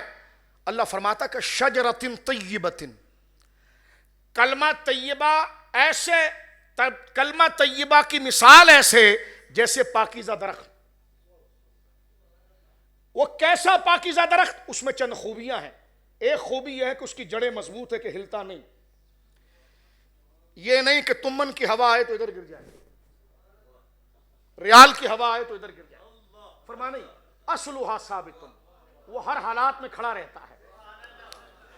وفرعھا فی السماء، اور اس کی شاخیں جو ہیں وہ اتنی دراز ہیں کہ اس کی سائے میں لوگ آرام کرتے ہیں، کہ شاخیں اگر درخت بغداد میں ہو تو سایہ اس کا پاکستان تک آ جاتا ہے۔ فرمایا اصلھا ثابت وفرعھا فی السماء، کلمے کی مثال، کلمہ کیسا ہے؟ فرمایا اس کی مثال ایک درخت کی طرح ہے۔ اس درخت کی خوبی یہ ہے کہ اس کی جڑیں مضبوط ہیں، اس کی شاخیں وسیع ہیں، اور وہ درخت پھل جب دیتا ہے نا تو سال میں ایک مہینہ نہیں دیتا، ایک موسم میں نہیں دیتا، فرمایا کل حین، ہر وقت جب تو چاہے گا تو تجھے پھل دیتا رہے۔ حضرت عبداللہ ابن عباس کہتے ہیں اس درخت سے مراد مومن ہیں، اس درخت سے مراد، اس درخت سے مراد۔ اب ادھر دو جملے یاد رکھیں، اسی کی آیت کی تشریح دوسری سورہ فتح سے ہم کرتے ہیں، صرف قرآن سے۔ اللہ نے فرمایا کہ کلمہ طیبہ کی مثال ایک درخت کی ہے، کلمہ طیبہ کی مثال ایک درخت کی ہے، یعنی مومن کے دل میں جب وہ کلمہ جاتا ہے اور وہ کلمے کے تمام لوازمات پر عمل کرنے پر ثابت ہو جاتا ہے تو کلمہ پھر شکل ابو بکر صدیق میں نظر آتا ہے، کلمہ پھر علی کی شکل میں نظر آتا ہے، کلمہ پھر حسن و حسین کی شکل میں نظر آتا ہے، کلمہ پھر عبد القادر اور شیخ احمد سرہندی کی شکل میں نظر آتا ہے۔ فرمایا پھر کلمہ کیا ہے؟ فرمایا کہ شجرۃ طیبۃ اصلھا ثابت وفرعھا فی السماء، وہ اس درخت کی طرح ہے کہ جس کی جڑیں مضبوط ہیں اور شاخوں نے آسمانوں کو گھیرا ہوا ہے۔ یہ کلمہ طیبہ جب بندے کے دل میں جاتا ہے تو اس کو اس درخت کی طرح بنا دیتا ہے جس کی جڑوں کو موسم ہلا نہیں سکتا۔ کلمہ طیبہ جب بندے کی روح کے اندر اتر جاتا ہے، اس کا احساس، اس کا اقرار، اس کا مکمل تقاضا جب وہ قبول کر لیتا ہے تو اللہ فرماتا ہے بندہ اس درخت کے مثل ہو جاتا ہے جس کی شاخیں گہری ہوتی ہیں، یا اس درخت کی طرح ہو جاتا ہے کہ، اور وہ درخت تو عام ہے جو ایک موسم میں پھل دیتے ہیں۔ فرمایا کلمہ جب ہمارے بندے میں شامل ہو جائے تو پھر یہ بندے کے ذریعے کلمہ پہچانا جاتا ہے، اور پھر تعارف کلمہ وہ بندہ خود بنتا ہے، اور اس کا فیضان ایسا ہے جو ہر وقت ایمان کی کھیتی کو سیراب کر رہا ہوتا ہے۔ سمجھ رہے ہیں میری بات آپ؟ یعنی کلمے کی قبول۔ یہاں درخت سے تشبیہ کیا ہے؟ اگر درخت سے تشبیہ کی کوئی حیثیت ہی نہیں ہے تو یہاں درخت سے تشبیہ کیوں دی گئی ہے؟ اب درخت سے تشبیہ سے مراد، یہی حضرت عبداللہ ابن عباس نے کہا اس درخت سے مراد مومن ہیں، درخت سے مراد۔ اگر کسی کو شک گزرے کہ یہ مومن کیسے ہے تو آئیے سورہ فتح میں اللہ فرماتا وَأَلْزَمَهُمْ كَلِمَةَ التَّقْوَى۔ اب یہ تیسری آیت، اس پر دیکھیں آپ، قرآن کی تفسیر کرتا ہے۔ اگر کوئی کہے نہیں مولانا آپ جذبات میں آ کر اس کلمے کو صوفیہ کا رنگ دے رہے ہیں. میں نے کہا دیکھیں وہ کلمہ قبول کرنے والے 10 بندے ہوتے ہیں، لیکن جس نے قبولیت کا حق ادا کر دیا تو اس کی مثال اس پاکیزہ درخت کی طرح ہے. مانا کہ درخت کھجور کا بیان ہوا ہے، لیکن کھجور سے کچھ تو تشبیہ ہے، اسے تشبیہ اس کی مضبوطی کے تنے کی ہے، تشبیہ اس کے پھل کی مٹھاس کی ہے. فرمایا یہ کلمہ ایسا ہے جب کسی میں لگ جائے تو وہ بندہ بندہ ہو کر اس شجر مبارک کی طرح ہو جاتا ہے جس کا تنا مضبوط ہے، شاخیں سایہ دار ہے اور پھل ہمہ وقت ملتا رہتا. اب اگر کوئی یہ کہے، توجہ کیجئے گا، بات کو اس اختتام کی طرف لا رہے ہیں، اگر کوئی یہ کہے کہ جناب یہ کلمہ سے کیا مراد ہو گیا، کس طرح اس بندے کے لیے بن گیا، تو میں نے کہا سورہ فتح دیکھیں. اللہ فرماتا ہے وَأَلْزَمَهُمْ كَلِمَةَ التَّقْوَى. محبوب تیرے صحابہ کے دلوں میں ہم نے کلمہ لازم کر دیا. وَأَلْزَمَهُمْ، الزمہ کا معنی یہ سمجھ لیجئے ایسا چپکا دینا، ایسا چپکا دینا، ایسا پیسٹ کر دینا کہ وہ دل کے ساتھ ایسا رچ بس جائے. اللہ فرماتا ہے وَأَلْزَمَهُمْ كَلِمَةَ التَّقْوَى. ہم نے محبوب تیرے صحابہ کے دلوں میں اسی کلمے کو اتار دیا اور الزمہ اس کو لازم کر دیا. مفسرین کہتے ہیں مطلب یہ ہے کہ دل صادق کہو تو صحابہ یاد آئیں، صحابہ کہو تو دل صادق یاد آئے. فرمایا وَأَلْزَمَهُمْ كَلِمَةَ التَّقْوَى. سوال یہاں بزرگوں نے کیا، یا اللہ ہماری داڑیاں سفید ہو جاتی ہیں، پوری عمر نکل جاتی ہے کہ یہ کلمے کی آواز کسی دن دل میں آ جائے، لیکن یہ وہ کون لوگ ہیں جن کی طرف تو کلمے کو خود بڑھاتا ہے. اللہ فرماتا وَكَانُوا أَحَقَّ بِهَا وَأَهْلَهَا. جس صحابہ کے دلوں کی طرف میں نے اس کلمے کو بڑھایا، فرمایا مانا کہ تمہیں ضربے لگا لگا کر، تمہیں کوشش کر کر کے ایک عرصہ بھی لگ جائے یہ کلمے کا نور شاید تمہارے قریب نہ آئے، لیکن ان کے قریب یہ اس لیے جا رہا ہے کہ وہ کانو احق بہا وہ اہلہا، اس لیے کہ یہی اس کے مستحق ہے اور یہی اس کے اہل ہے. انہوں نے رسول اللہ سے ایسی وفاداری دکھائی ہے کہ جہاں یہ جائیں گے کلمہ ان کے ساتھ آئے گا، کلمہ ان کے. اب آپ دیکھیے یہاں پر بھی اللہ رب العالمین نے ان کو کلمے کا مستحق قرار دیا، اور یہی آیت یہاں کہہ رہی ہے کہ جب ہمارا بندہ کلمے کے بنیادی تقاضوں پر عمل پیرا ہوتا ہے، کلمے کو سمجھنا بڑا مشکل تھا، اس کے فیضان کو جاننا مشکل تھا، اس لیے رب نے فرمایا آؤ ہم اس کلمے کی مثال دیتے ہیں. فرمایا ضرب اللہ مثلا کلمۃ طیبۃ. اللہ اس مبارک کلمے کہ جس کو آسمان و زمین ایک ترازو میں رکھ دیا جائیں اور کلمے کا ایک حصہ رکھ دیا جائے، یہ کلمہ بھاری ہو جائے گا. فرمایا یہ کلمہ کتنا عظیم ہے مولا. فرمایا اس کو سمجھنا ہے تو اس کی مثال تمہارے عالم امثال میں سے، عالم مثال میں سے جس کو تم قریب اور بعید دیکھتے ہو تو وہ اس درخت کی طرح ہے، کھجور کے درخت کی طرح، جس کا تنا بڑا مضبوط ہے، جڑیں بڑی گہری ہیں، پھل متواتر چلتا ہے. فرمایا اسی طرح یہ کلمہ اپنا فیضان اس بندے میں جا کر دکھاتا ہے کہ جب وہ لوگوں میں درمیان میں ہو تب بھی پھل بانٹتا ہے، قبر میں چلا جائے تب بھی پھل بانٹتا ہے. فرمایا جس طرح اس کا فیضان رکتا نہیں، یہ مثال یہاں پر دی جا رہی. اسی کے ساتھ نیچے سورہ ابراہیم اللہ فرماتا ہے یثبت اللہ الذین آمنوا بالقول الثابت. فرمایا ہمارا یہ بندہ جب کلمہ توحید کے بنیادی تقاضوں پر عمل پیرا ہو جاتا ہے اور اس کلمے کو اپنے دل کے اندر لے لیتا ہے تو اللہ رب العالمین جل وعلا اس کلمے کے ذریعے یثبت اللہ الذین آمنوا بالقول الثابت فی الحیات الدنیا وفی الآخرہ. دنیا میں بھی اللہ اس کلمے کے ذریعے اسے استقامت دیتا ہے. یہ چوتھی آیت دیکھیں، اس کلمے ہی کہ یثبت اللہ الذین آمنوا بالقول الثابت، یہی وہ کلمہ ہے لا الہ الا اللہ جس نے اسے تناور درخت بنایا اور ابدی زندگی سے سرشار کر دیا. فرمایا یہی وہ کلمہ ہے دنیا میں جو خلق خدا کھنچی آ رہی ہے، اس کلمے کے ذریعے ہم اسے استقامت دیتے ہیں دنیا میں بھی اور آخرت میں بھی. حضرت عبداللہ مسعود کے پاس ان کا شاگرد یہ آیت لے کر گیا، کہنے لگے اس آیت سے کیا مراد ہے. فرمایا جب مومن کامل قبر میں جاتا ہے تو اس سے فرشتے کہتے ہیں من ربک، تیرے رب کون ہے؟ ما دینوں کا، تیرا دین کیا ہے؟ ما کنت تقول فی حق ھذا الرجل، تو اس منور چہرے والی ہستی کے بارے میں کیا کہتا ہے؟ تو حضرت عبداللہ مسعود نے یہ آیت پڑھی، یثبت اللہ الذین آمنوا بالقول الثابت فی الحیاۃ الدنیا وفی الآخرہ۔ اللہ خود اپنی رحمت کے ذریعے اس بندے کی مدد کرتا ہے اور وہ ہر سوال کا جواب ٹھیک دیتا ہے۔ میں یہ کر رہا ہوں قیامت تک کے اہل ایمان کے قبر کے جواب کی درستگی کی بات رب کہہ رہا ہے، تو اس آیت سے تو ہر مومن جنتی ہو رہا ہے اور تو صحابہ کے جنتی ہونے کا انکار کر رہا ہے۔ اس آیت کا عموم آپ دیکھیں نا، کیا ہے؟ کیا سیکھا پیرو تم نے، کیا مولویوں تم نے سیکھا؟ یہ تقریر ہے کہ صحابہ کرام رضوان اللہ اجمعین کے بارے میں ہمارے دلوں کے اندر شک گزرتا ہے، اور پھر کہتے ہیں قطعی دلیل ہو تو ہم مانیں۔ پھر کہتے ہیں جناب حضرت معاذ بن جبل کو بھی حضور نے خبر واحد ہے جنتی کہا۔ میں نے کہا مولوی صاحب خبر واحد سے بھی قطعی ثابت ہو جاتا ہے؟ یہ آپ کا استدلال ہے۔ ایک مولوی کی تقریر ہم نے سنی، پہلے کہتے ہیں کہ جناب جو ہے جنتی کسی بندے کو کہا جائے اس کے لیے قطعی دلیل ہونی چاہیے۔ میں پوچھتا ہوں یہ جو عشرہ مبشرہ والی حدیث ہے یہ قطعی ہے؟ یہ حدیث متواتر ہے؟ میں نے کہا چلو اس کو کسی درجے میں قبول کریں، تو حضرت معاذ بن جبل اور دیگر صحابہ کا نام لے کر جو انٹرویو میں بات کر رہا ہے وہ روایت محض خبر واحد ہے۔ تو جب خبر واحد ہیں تو زن کا فائدہ دے گی، اور خود تو اوپر قطعی کی قید لگا رہا ہے، پھر جو زن کا فائدہ دے رہی ہے ان کو بھی شامل کر رہا ہے، تو تم جھوٹ بول رہے ہو۔ جھوٹے کا حافظہ کمزور ہوتا ہے، لہذا اہل سنت کے نقشے پر آ جاؤ، اور اہل سنت کا مشرب ہے ہر صحابی نبی جنتی جنتی۔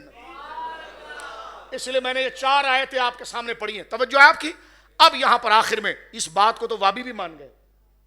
حافظ ابن قیم اپنی کتاب الوابل السیب میں یہ جو کلمہ طیبہ کی تفسیر میں انہوں نے شرح لکھی ہے، الوابل السیب، ایک رسالہ لکھا، اس میں وہ لکھتے ہیں کہ اللہ نے بیان کیا، اور بڑی زبردست تفسیر ہے، اور تفسیر بھی معصور ہے، صحابی سے ہے، حضرت ابی بن کعب سے ہے۔ ذرا غور کیجیے، اللہ رب العالمین سورہ نور میں فرماتا ہے اللہ نور السماوات والارض مثل نورہ کمشکات، اللہ زمین اور آسمان کو منور کرنے والا ہے، اور اللہ کے نور کی مثال ایسے جیسے طاق، جیسے گاؤں دیہات میں چراغ رکھتے ہیں نا دیوار کے اندر، مشکات طاق۔ حضرت ابی بن کعب سے پوچھا گیا یہ مثل نوری سے کیا مراد ہے؟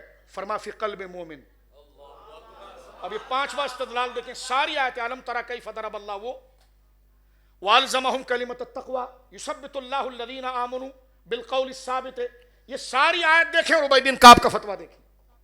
فرمایا یہ جو فرمایا گیا نا کہ اللہ کا نور جس نے زمین و آسمان کو منور کیا ہے، تو قال ابی بن کعب فی قلب مؤمن، فرمایا اس سے مراد فرمایا هو النور الذي اوضعه اللہ فی قلب مؤمن من معرفته و محبته۔ فرمایا اس نور سے مراد وہ ہے، وہ نور ہے جو اللہ ولی کے سینے میں اتارتا ہے۔ یہ حضرت ابی بن کعب کہتا ہے اودع اللہ فی قلب مؤمن من معرفته و محبته، اپنی پہچان کا نور، اپنی محبت کا نور کے جس کے لیے وہ سب کو بھول کر صرف رب کا ہو جاتا ہے، اس کی داد و کسی کی داد و تحسین، کسی کی زجر و توبیخ، کسی کی مار و پیٹ، کسی کا غصہ و جلال اس کے سامنے کچھ نہیں ہوتا۔ جب وہ زبان سے کہتا ہے حسبی ربی جل اللہ ما فی قلبی غیر اللہ، میرے لیے اللہ کافی اور میرے دل میں اللہ کے سوا کوئی نہیں، وہ ثابت کرتا ہے۔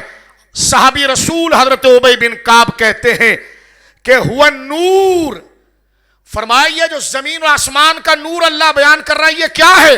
فرمائیے وہ نور ہے جو اللہ ولی کے سینے میں اتارتا ہے۔ اودعہ اللہ فی قلب مومن، وہ کرتا کیا؟ من معرفتی و محبتی، وہ اللہ کی محبت کا نور، وہ اللہ کی محبت کا نور، وہ اللہ کی پہچان کا نور۔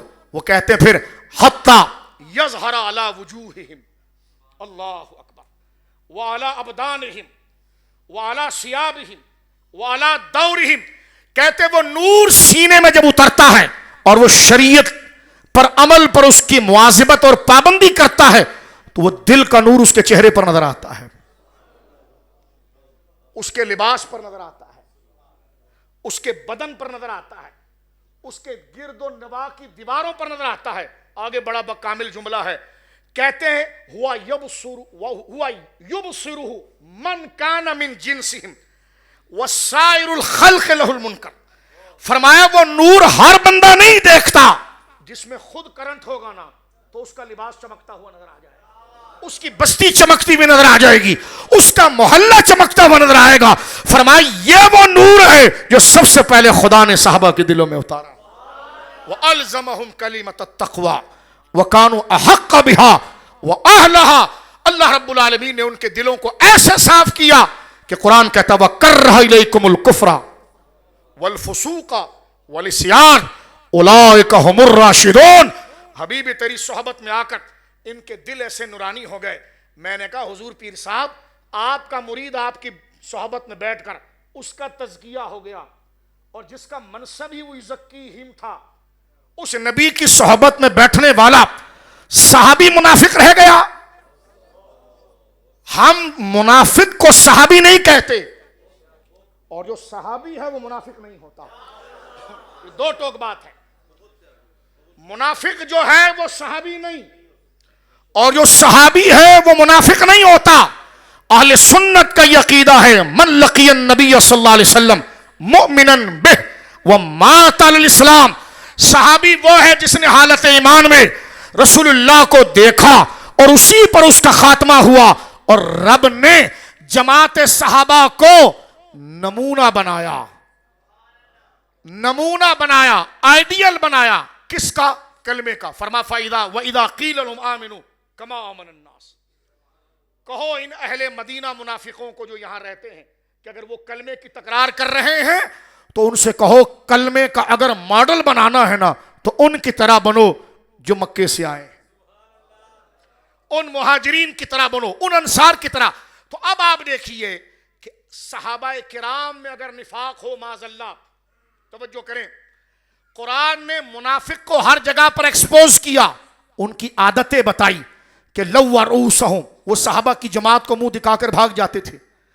قرآن نے سورۃ المنافقون میں لکھا کہ اگر وہ کلمہ بھی پڑھیں تو وہ جھوٹے ہیں, لیکن یہ جماعت صحابہ ایسی ہیں جب کلمہ پڑھیں تو ان کا ظاہر پر کلمہ ایسا سچا ہو جو دل پر اثر کر رہا ہو کہ رب نے قیامت تک کے مومنوں کو کہا ایمان ایسے لاؤ جیسے یہ صحابہ لائے ہیں. تو لہذا جو منافق ہے وہ صحابی نہیں ہے, اور جو صحابی ہے ان میں نفاق نہیں ہوتا. توجہ یہ بات. تو لہذا یہاں پر قرآن نے اس مسئلے کو واضح کیا. تو عرس کے اندر آج کی ضرورت کے مطابق یہ بات آپ کی خدمت میں ذکر کر دی گئی کہ ہر صحابی جنتی ہوتا ہے.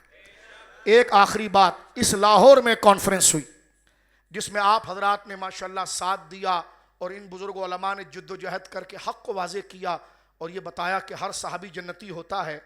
تو ایک سکھر کا پلیت تھا جس نے یہ کتاب لکھی تھی کہ ہر صحابی جنتی نہیں ہوتا, لیکن علماء حق نے جب اہل سنت کے چراغ کو روشن کرنا شروع کیا تو ایک ٹھنڈے دنوں کے اندر ایک کانفرنس ہوئی کرسیوں کی, اور اس میں جناب ایک اعلامیہ جاری کیا گیا کہ ہاں ہم ہر صحابی کو جنتی مانتے ہیں. میں نے کہا توبہ بھی لازم ہے آپ پر, کیونکہ 2 سال جو آپ نے غلط کتاب لکھ کر اہل سنت کے دلوں کو چھنی کیا ہے اور شیعت کے بھیڑیوں کو اہل سنت کے سینوں کو رندوایا, گالی دلوائی, تو تھوڑا شرم کر کے رجوع کے جملے بولیے خدا سے. ایک بات.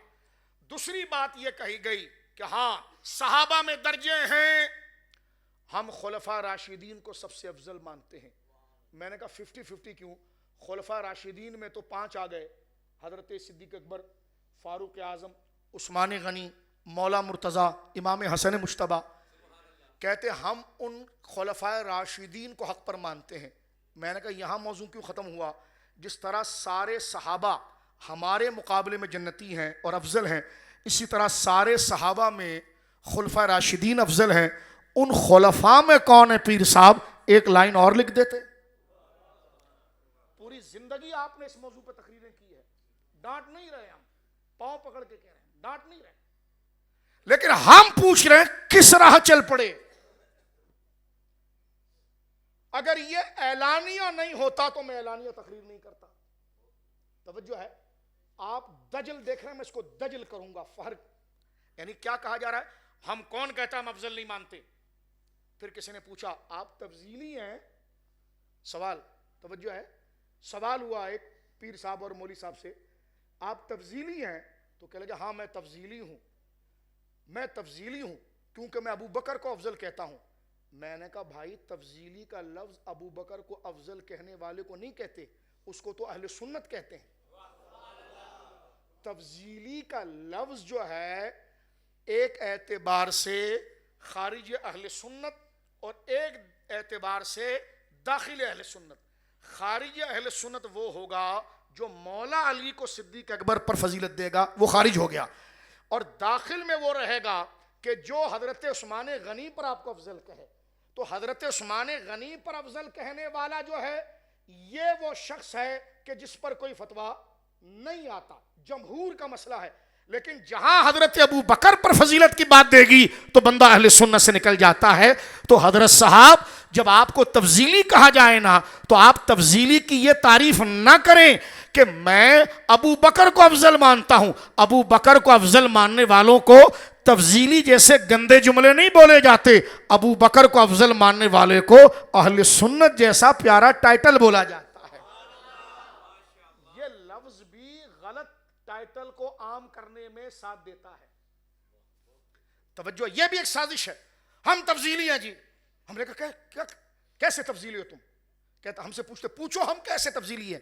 میں نے کہا تم نے کہہ دیا تفضیلی شیعہ ہوتا، بات ختم ہو گئی۔ کہا کس نے لکھا؟ میں نے کہا تاجدار گولڑا نے لکھا۔ اعلیٰ حضرت کا نام لوں گا تو ذرا ناچنا شروع کر دے گا۔ میں نے تاجدار گولڑا نے لکھا ہے۔ کہاں لکھا؟ میں نے کہا فتاوی مہریہ شریف میں لکھا ہے۔ فتاوی مہریہ شریف میں لکھا ہے، حضور داتا صاحب نے کشف المحجوب شریف میں لکھا ہے، اور طریقت کے بیان میں لکھا ہے کہ کسی کو یہ جائز نہیں کہ وہ ابو بکر صدیق کی افضلیت کے آگے قدم رکھے۔ یہ داتا صاحب نے لکھا، یہ سارے مشائخ کا عقیدہ ہے۔ توجہ ہے، اب میں جہاں سنا رہا ہوں وہ سن رہے ہیں، اب میں آپ کی بات کر رہا ہوں۔ تو لہذا ابو بکر صدیق کو افضل کہنے والے کو تفضیلی نہیں کہتے بزرگوں، اسے تو سچا سنی کہتے ہیں۔ تفضیلی تو مترفضہ ہوتا ہے۔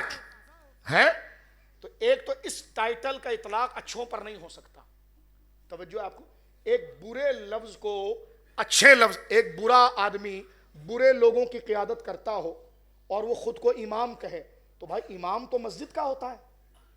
آپ قیادت تو کر رہے ہیں لیکن برے لوگوں کی کر رہے ہیں، یہ لفظ امام تو ہم بدنام نہیں کر سکتے۔ اسی طرح تفضیلی کا لفظ جو ہے وہ حضرت ابو بکر صدیق کو افضل کہنے والے کو نہیں کہتے، وہ تو رافضی کو کہتے ہیں۔ حضرت ابو بکر صدیق کو بعد انبیاء سب سے افضل کہنے والے کو معاذ اللہ توبہ توبہ تفضیلی نہیں کہتے، اہل سنت کہتے ہیں۔ یہ بار بار ریپیٹ کر رہا ہوں، اس جملے کو ذرا سمجھیں آپ، اس کو کیا کہتے ہیں؟ اہل سنت کہتے ہیں۔ جو حضرت ابو بکر صدیق کو افضل نہ مانے اس کو تفضیلی کہتے ہیں۔ آپ تو عقیدے کے ساتھ ساتھ اصطلاحات بھی خراب کر رہے ہیں، غور کیجئے اس بات پر۔ آخری بات یہاں پر جملے کی میں جو درس کے اندر ختم کر رہا ہوں آپ کے سامنے، ذرا غور کیجئے میرے دوستو بزرگوں۔ اہل سنت و جماعت کا یہ عقیدہ ہے کہ تمام امت کے بڑے بڑے قطب، ابدال، اولیاء صحابی کے جوتے کی دھول بھی نہیں ہے۔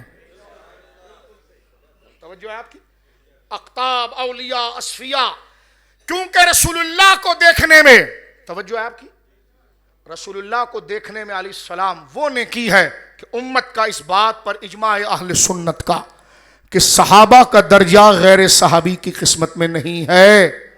حضرت امام ربانی شیخ احمد سرہندی میرے آقا نے کیا بات مکتوبات میں لکھی ہے کہ حضرت اویس قرنی حضور کے دور مبارک میں تھے، ملنے نہیں گئے۔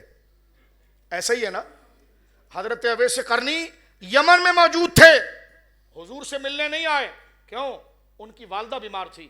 حضرت امام ربانی نے کمال کا جملہ لکھا ہے، اس عبارت کا اردو تقریری رنگ یہ ہے، فرمایا کہ اویس قرنی کو ادراک نہیں ہوا کہ صحبت رسول کی عظمت کیا تھی۔ فرمایا ان کو اگر ادراک ہو جاتا کہ صحبت رسول کا کمال کیا ہے تو ایک ماں کیا ہے، کئی نعمتوں کو پیچھے چھوڑ کر وہ حضور کے دیدار کے لیے آ جاتے۔ تو یہ اولیاء صحابی کے مرتبے کو ایسے ایکسپلین کرتے ہیں، اور آپ تو پہلے بھی نقشبندی خلیفہ رہے ہیں، تو لہٰذا آپ پر یہ لازم ہے امام ربانی تو لہذا صحابہ کرام رضوان اللہ علیہ مجمعین کے طریقے پر جو بعد میں چلے گا وہ ولی کہلائے گا. عظمت و شان میں کوئی ان سے بڑھ سکتا نہیں. آئیے آخر میں ہم اس بات کو ختم کر دیتے ہیں ایک آخری بات کے اوپر. ولایت کا بھی مسئلہ ہم نے بیان کیا, درمیان میں صحابہ کی عظمت کا 4-5 ٹاپک حالات کے حوالے سے ملا کر آپ کی خدمت میں ہم نے عرض کیے ہیں. ایک بات یہاں پر عرض کرتا ہوں, ہمارے وہاں حضرت ابوبکر صدیق کا جب یوم آ رہا ہے ابھی آگے, ٹھیک ہے جی, مولا علی کا یوم پاک الحمدللہ آتا ہے. سنی ہر وقت علی علی کرتا ہے, وہ کہتے ہیں حیدر حیدر کرو. میں نے کہا حیدر کا عقیدہ بتا کر اگر حیدر حیدر کرو تو قبول ہے. توجہ ہے, جتنا بندہ اپنی داڑھی کو سنوارنے میں لال رنگ دینے میں کوشش کرتا ہے بری بات نہیں ہے, اس کا آدھا وقت مطالعے میں دے. وہ کہتے ہیں جی ہماری داڑھی کا خضاب چوری نہیں کھاتا. کیا مطلب؟ ہم اتنے پراپر طریقے سے ایکوریٹ طریقے سے کلر کرتے ہیں کہ کبھی ہماری داڑھی میں سفید بال نہیں دیکھو گے, لال. تو میں نے کہا آپ داڑھی کو لال رکھنے میں شوقین ہیں, رکھیے, ہم اعتراض نہیں کرتے, لیکن سارا ٹائم آئینے میں داڑھی کے بال نہ گنیے. کچھ اہل سنت کی کتاب بھی پڑھ لیجئے. یہ ہم کہنا چاہ رہے ہیں, ادب کے ساتھ بات کرنا چاہ رہے ہیں, غور کیجئے. آپ لال لگائیے, لال لگانا ممنوع نہیں ہے, میں مذاق نہیں اڑا رہا, لیکن آپ فخر سے کہتے ہیں میری داڑھی کبھی چغلی نہیں کھاتی, یعنی کوئی بال بغیر رنگ کے نہیں ہوتا. میں ایسا ڈیسنٹ اور گویا کہ متین بندہ ہوں اور پریکٹیکل بندہ ہوں. تو میں نے کہا سارا دن آئینہ ریکھ کر اپنی داڑھی کے ایک ایک بال کو چیک کرنا کہ کہیں سے سفید نظر آئے گا تو میرا دعویٰ باطل ہو جائے گا کہ میری داڑھی کبھی چغلی نہیں کھاتی, یعنی بال کبھی سفید نہیں رہتا, ہر بال میں رنگتا ہوں. اور ہمیشہ میں نے کہا ہمیشہ آپ کی داڑھی ہم نے ہر جہر سے لال ہی دیکھی ہے, لیکن زبان میں جو آگ نکل رہی ہے نا, وہ آگ لال اس لیے نکل رہی ہے کہ آپ نے سارا زور آئینے میں دیکھنے لگایا ہے. کاش تھوڑا وقت آپ دوبارہ کتابوں کو دیکھنے میں لگا دیتے.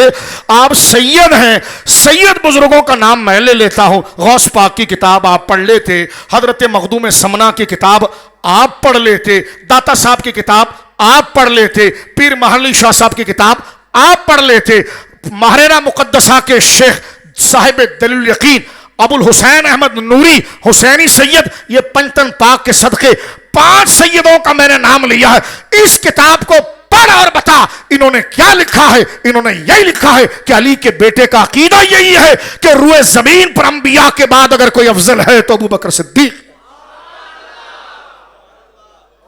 یہ میں نے آپ کے سامنے, بلکہ حسینی سادات کا فخر اور امام احمد رضا کے استاد ابو الحسین احمد نوری رحمت اللہ علیہ, دلیل الیقین ان کی کتاب مارکیٹ میں آ چکی ہے اردو ترجمے کے ساتھ. آپ پڑھیے, تقریباً 300 صفحے کے قریب کتاب ہے, اور وہ مذہب صوفیہ پر ہے. صوفیہ کے مذہب پر لکھا کہ صرف خلافت اور سیاست ہی میں نہیں, ولایت اور روحانیت میں بھی ابو بکر کا پہلا نمبر ہے. میرا قصور یہ ہے کہ میں بزرگوں کے لیے دعا کروں نماز میں, صراط الذین انعمت علیہم, یا اللہ چلوں گا ان کے راستے پر جن پر تو نے انعام کیا, اور انہی کی کتاب ہم پڑھیں تو آپ ہم پر زبان چبائیں. تو میں نے کہا بھائی جن کے مرید ہیں ان کی کتاب پڑھیں گے, جن کو بزرگ کہا. آپ جو بلنڈر کر رہے ہیں وہ کہاں لکھا ہوا ہے؟ تو وہ بلنڈر ہے. توجہ ہے آپ کی. سلسلہ چشتیہ, بولو سبحان اللہ. سلسلہ چشتیہ سرکار غریب نواز سے چلتا ہے. اس سلسلے کی ایک مبارک شاخ ہے سلسلہ اشرفیہ. کچوچا مقدسہ کے اندر حضرت مخدوم اشرف جہانگیر سمنانی آپ اپنے لطائف شریف لطیفہ نمبر 35 میں لکھتے ہیں, آپ سے سوال ہوا سنی کون؟ فرمایا جس میں 10 باتیں ہوں گی. کہا حضور کون سی؟ تو پہلی بات بیان کرتے ہیں, جو 2 پیروں کو سب سے بڑا جانے, افضل جانے. پوچھا کون؟ فرمایا ابو بکر و عمر. یہی بات داتا صاحب نے لکھی ہے. میں نے کچھ دن پہلے داتا صاحب کی مسجد میں تقریر کی تو لوگ وہاں سیخ پا ہو گئے, یہ کس کو بلایا, کیا تقریر کی؟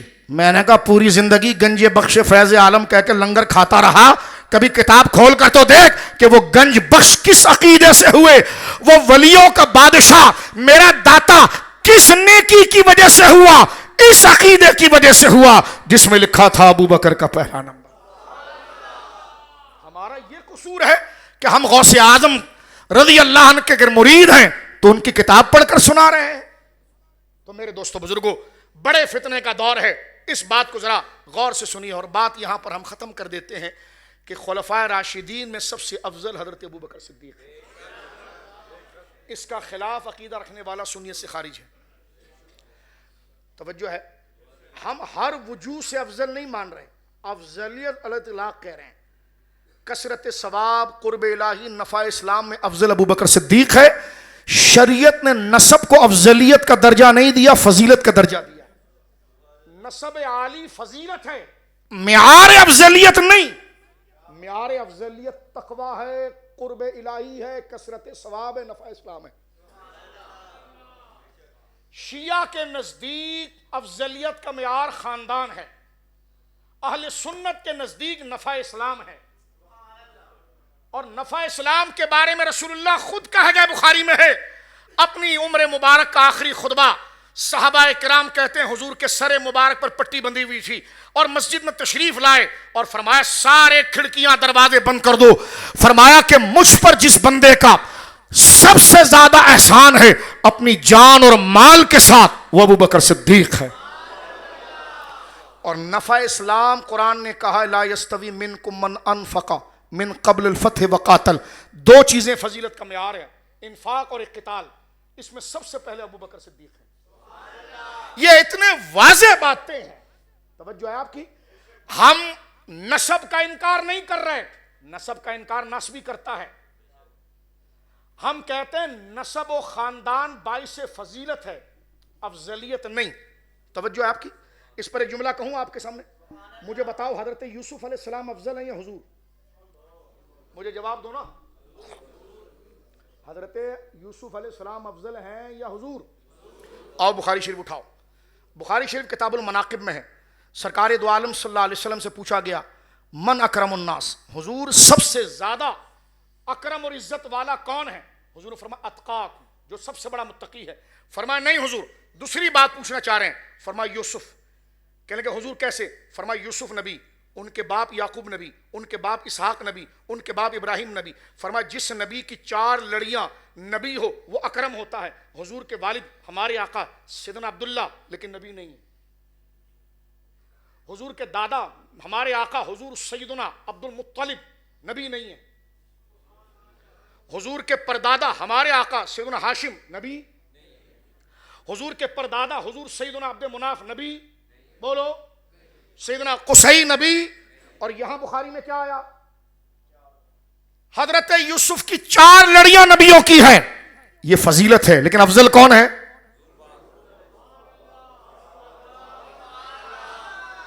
بات سمجھ میں آ گئی؟ سمپل مسئلہ ہے یہ. سادات کی قدموں کی دھول، آنکھوں کا سرما، یہ اہل سنت کا مذہب ہے. تیری نسل پاک میں بچہ بچہ نور کا، یہ اہل سنت کا مذہب ہے.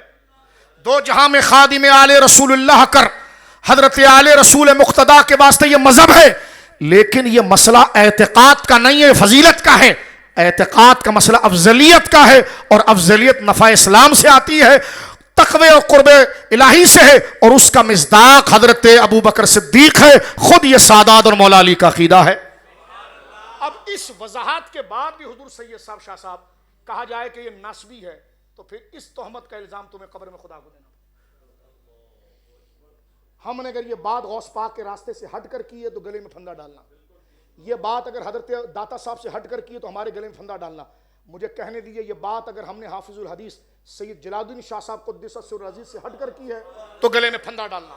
سرکار محدث اعظم سے ہٹ کر کی ہے، گلے میں پھندا ڈالنا.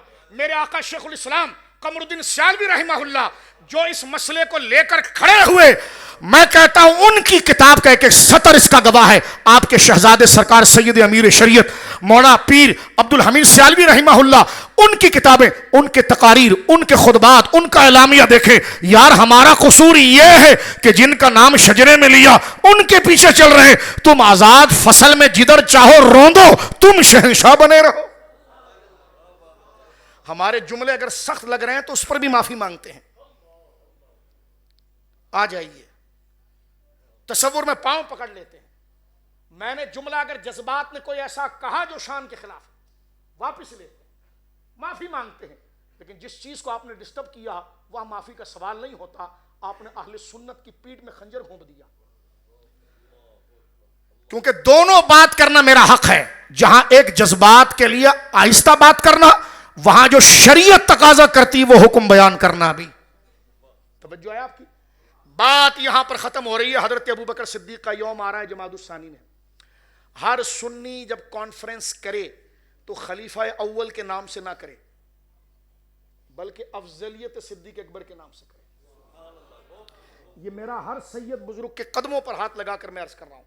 سادات اس کی قیادت کریں, بالخصوص گیلانی سادات.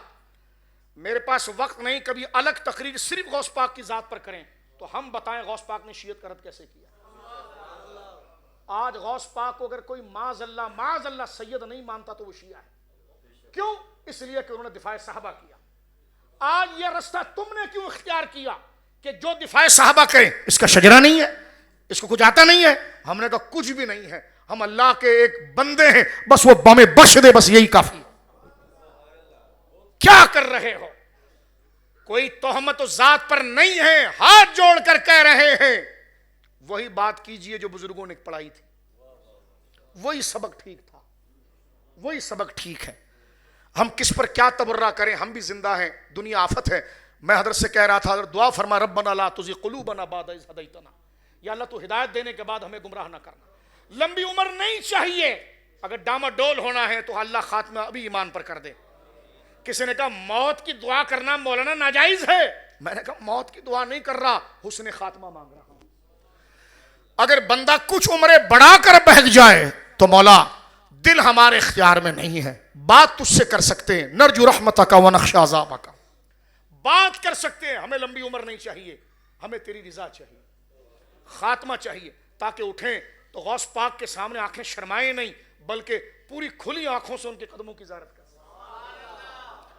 پوری کھلی آنکھوں سے ہم حضرت غریب نواز کے قدموں کی زیارت کر سکیں, شیخ الاسلام قمر الدین سیالوی کے قدموں کی زیارت کر سکیں, کہہ سکیں کہ حضور ڈھنگ کا کام کچھ نہیں ہوا لیکن غداری بھی نہیں ہوئی ہم سے. ہاں, غداری نہیں ہوئی ہم سے.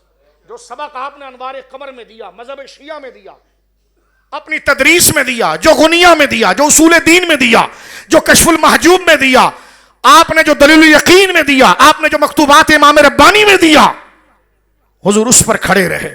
کمزور تھے, کسی کا کچھ نہ کر سکے, لیکن دہلیز آپ کی نہیں چھوڑی. بات یہی کہا کہ کیسے آقاؤں کا بندہ ہوں رضا, بول مالے میری سرکاروں کی. آخری جملہ یہاں پر کہہ کر بات کو ختم کر دیتے ہیں. مولا مرتضیٰ کو زخمی کیا جس وقت ابن ملجم ملعون نے. میں ایک بات کر رہا تھا کہ آپ نے پروگرام کرنا ہے افضلیت ابوبکر صدیق کے نام سے. وقت کو تھوڑا زیادہ ہوا لیکن یہ لمحے زندگی میں نہیں آتے. آپ بھی تھکے ہوئے, میں بھی رات کا جاگا ہوا ہوں, سفر کی حالت ہے, لیکن بزرگوں کے آستانے پر بیٹھے ہیں. کیا اٹھ کے جائیں گے؟ آئینے میں منہ دیکھ سکیں گے اگر ان کی بات نہ کر سکیں؟ ہاں, کسی کو کیا سنائیں؟ ہم بہت چھوٹے لوگ ہیں, کس کو کیا سنائیں؟ لیکن وہ سنائیں کہ وہ راضی ہو جائیں جو اپنی مزاروں میں آرام فرمائیں, جو ان کا سبق ہے. غور کیجئے, یہی قرآن نے کہا تھا یثبت اللہ الذین آمنوا بالقول الثابت فی الحیات الدنیا وفی الآخرہ. غور کیجئے, آپ نے ابو بکر صدیق رضی اللہ عنہ کا جو یوم آ رہا ہے جمادی الثانی میں, اس میں جتنے بھی جلسے کرنے ہیں وہ افضلیت کے نام پر کرنے ہیں. کس نام سے؟ خلیفہ اول کے نام سے نہیں. کس پہ کرنے ہیں؟ ہاں, ٹائٹل پورا لکھیں. پہلے افضلیت آپ لکھیں گے افضلیت سیدنا صدیق اکبر, ٹھیک ہے, وہ شان خلیفہ اول, ٹھیک ہے. افضلیت سیدنا صدیق اکبر. آپ کہیں گے کیوں اس پر زور دے رہے ہو؟ میں نے کہا اس لیے دے رہے ہیں, سنیے اس بات کو. خلافت کا جھگڑا ہمارا شیعہ کے ساتھ ہے. وہ پہلا خلیفہ نہیں مانتا. تفضیلی ہے, وہ پہلا خلیفہ مانتا ہے, وہ افضل نہیں مانتا. بات سمجھ رہے ہیں آپ؟ تو اس کو تو چھوڑیے, اس کی تو آئیڈینٹی واضح ہے, اس کی شناخت واضح ہے. کوئی میری تقریر سے یہ نہ بولے کہ آپ فرقہ واریت پھیلا رہے ہیں. میں نے کہا کیسی فرقہ واریت؟ کوئی شیعہ ہے, اس کو بولو تم حضرت ابوبکر کو افضل مانتے ہو, کہ لگا نہیں.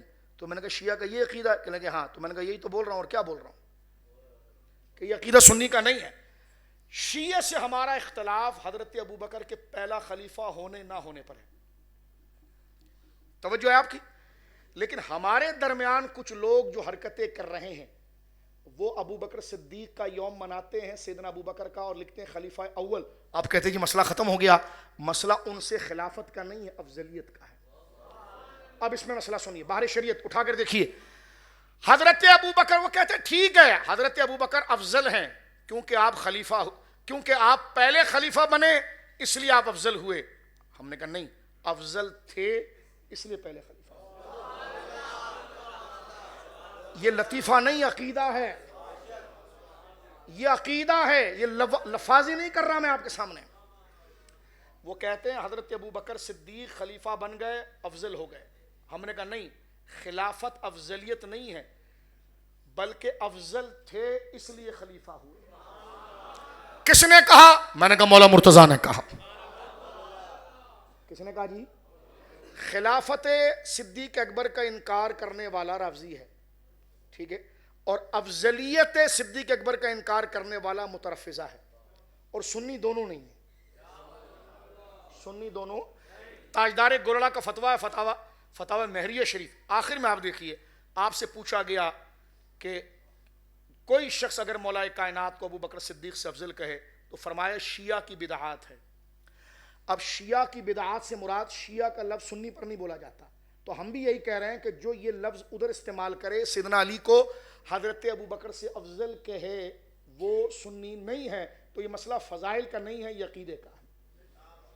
توجہ ہے. اور کوئی ہمارا سید بزرگ اور ہمارے بڑے بزرگ اگر بیٹھے ہیں تو وہ دل میں کوئی محسوس نہ کرے اس بات کو، کیونکہ میری تقریر مکمل نہیں ہوئی، اب مکمل ہو رہی ہے اس بات پر. کیونکہ یہ ہم نے اس لیے کہا کیونکہ یہ علی شیر خدا نے کہا. ایک محدث گزرے عبد الرزاق، جن کے المصنف ہے، المصنف ہے، وہ حضرت علی شیر خدا کو افضل مانتے تھے. لیکن بعد میں انہوں نے رجوع کیا، فرمایا میں عاشق مولا کا ہوں، میرا مولا جس کو بڑا کہے گا تو میں تو اسی کو بڑا کہوں گا. تو ایسے مولائی بنے جو مولا کا نام بھی لے اور مولا کی مانے بھی. یہ ہوتے ہیں اصل مولائی، جو مولا کا نام بھی لیتے ہیں اور مولا کی. امام آجوری کی کتاب، 2 منٹ میں تقریر ختم. امام آجوری کی کتاب الشریعہ، ماتریدی کلام کی کتاب ہے. مولا مرتضیٰ کو جب زخمی کیا ابن ملجم نے، ملعون نے، تو آپ اتنے زخمی ہو گئے. وہ دور بڑے فتنے کا دور تھا. اللہ اکبر. سارے آپ کے غلاموں نے آپ کے گھیر لیا اور کہنے لگے استخلف علینا. حضور آپ اس حالت میں چلے گئے، قوم لڑ جائے گی. آپ اپنی موجودگی میں ہی جو آپ کی مبارک سانسیں ہیں، آپ اپنا خلیفہ بنا لیجئے. استخلف علینا. توجہ ہے مولا سے. اور یہ سند امام آجوری کی مرفوع سند ہے اپنی. کوئی کہے سنی یا نہیں کہہ سکتا کہ میں امام آجوری کو نہیں مانتا. منہاج تو خود اس کتاب سے علم کلام بنا رہی ہے. یہ دیکھیے آپ، الشریعہ میں موجود ہے کہ مولا مرتضیٰ جب زخمی ہوئے اور ابن ملجم ملعون نے جب آپ کو زخمی کیا تو سارے آپ کے مرید کھڑے ہیں، کہتے ہیں حضور استخلف علینا، ہم پر کسی کو خلیفہ بنا دیجئے.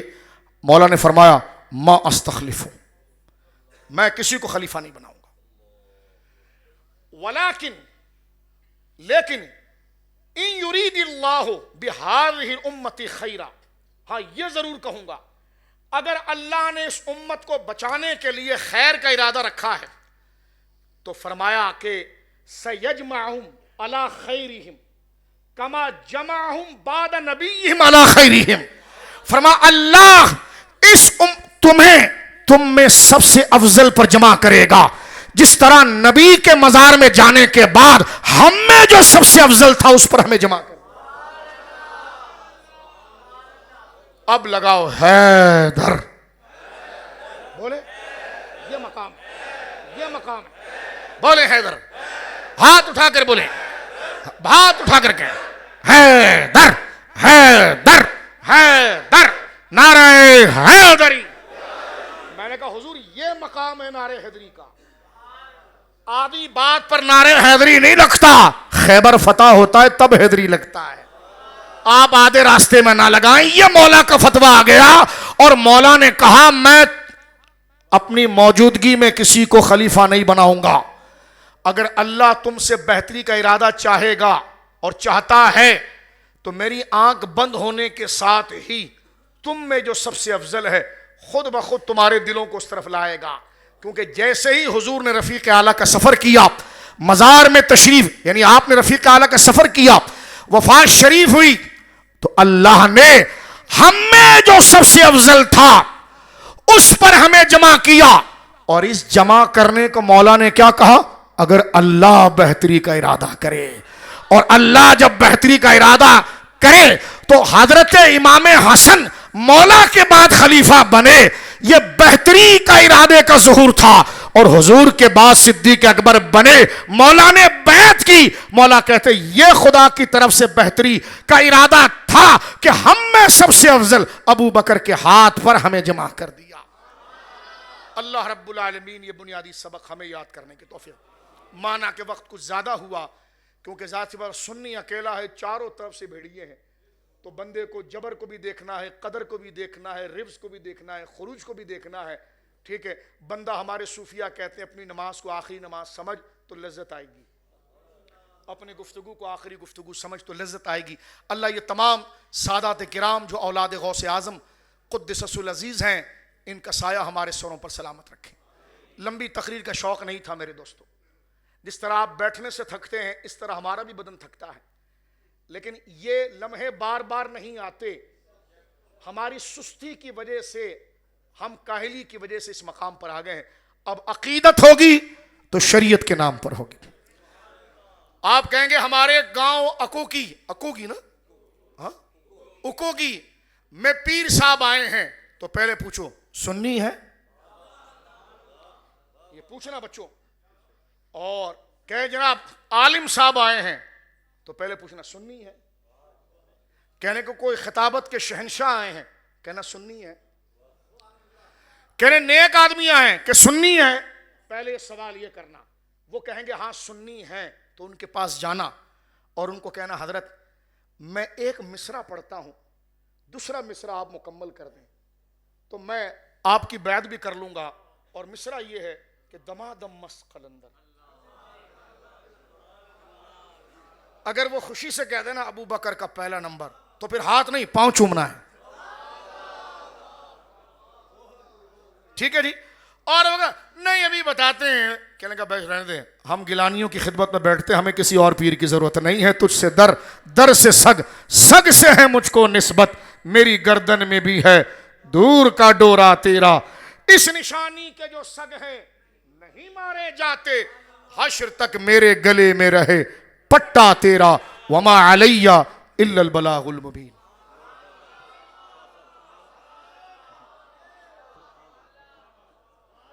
آصف علیہ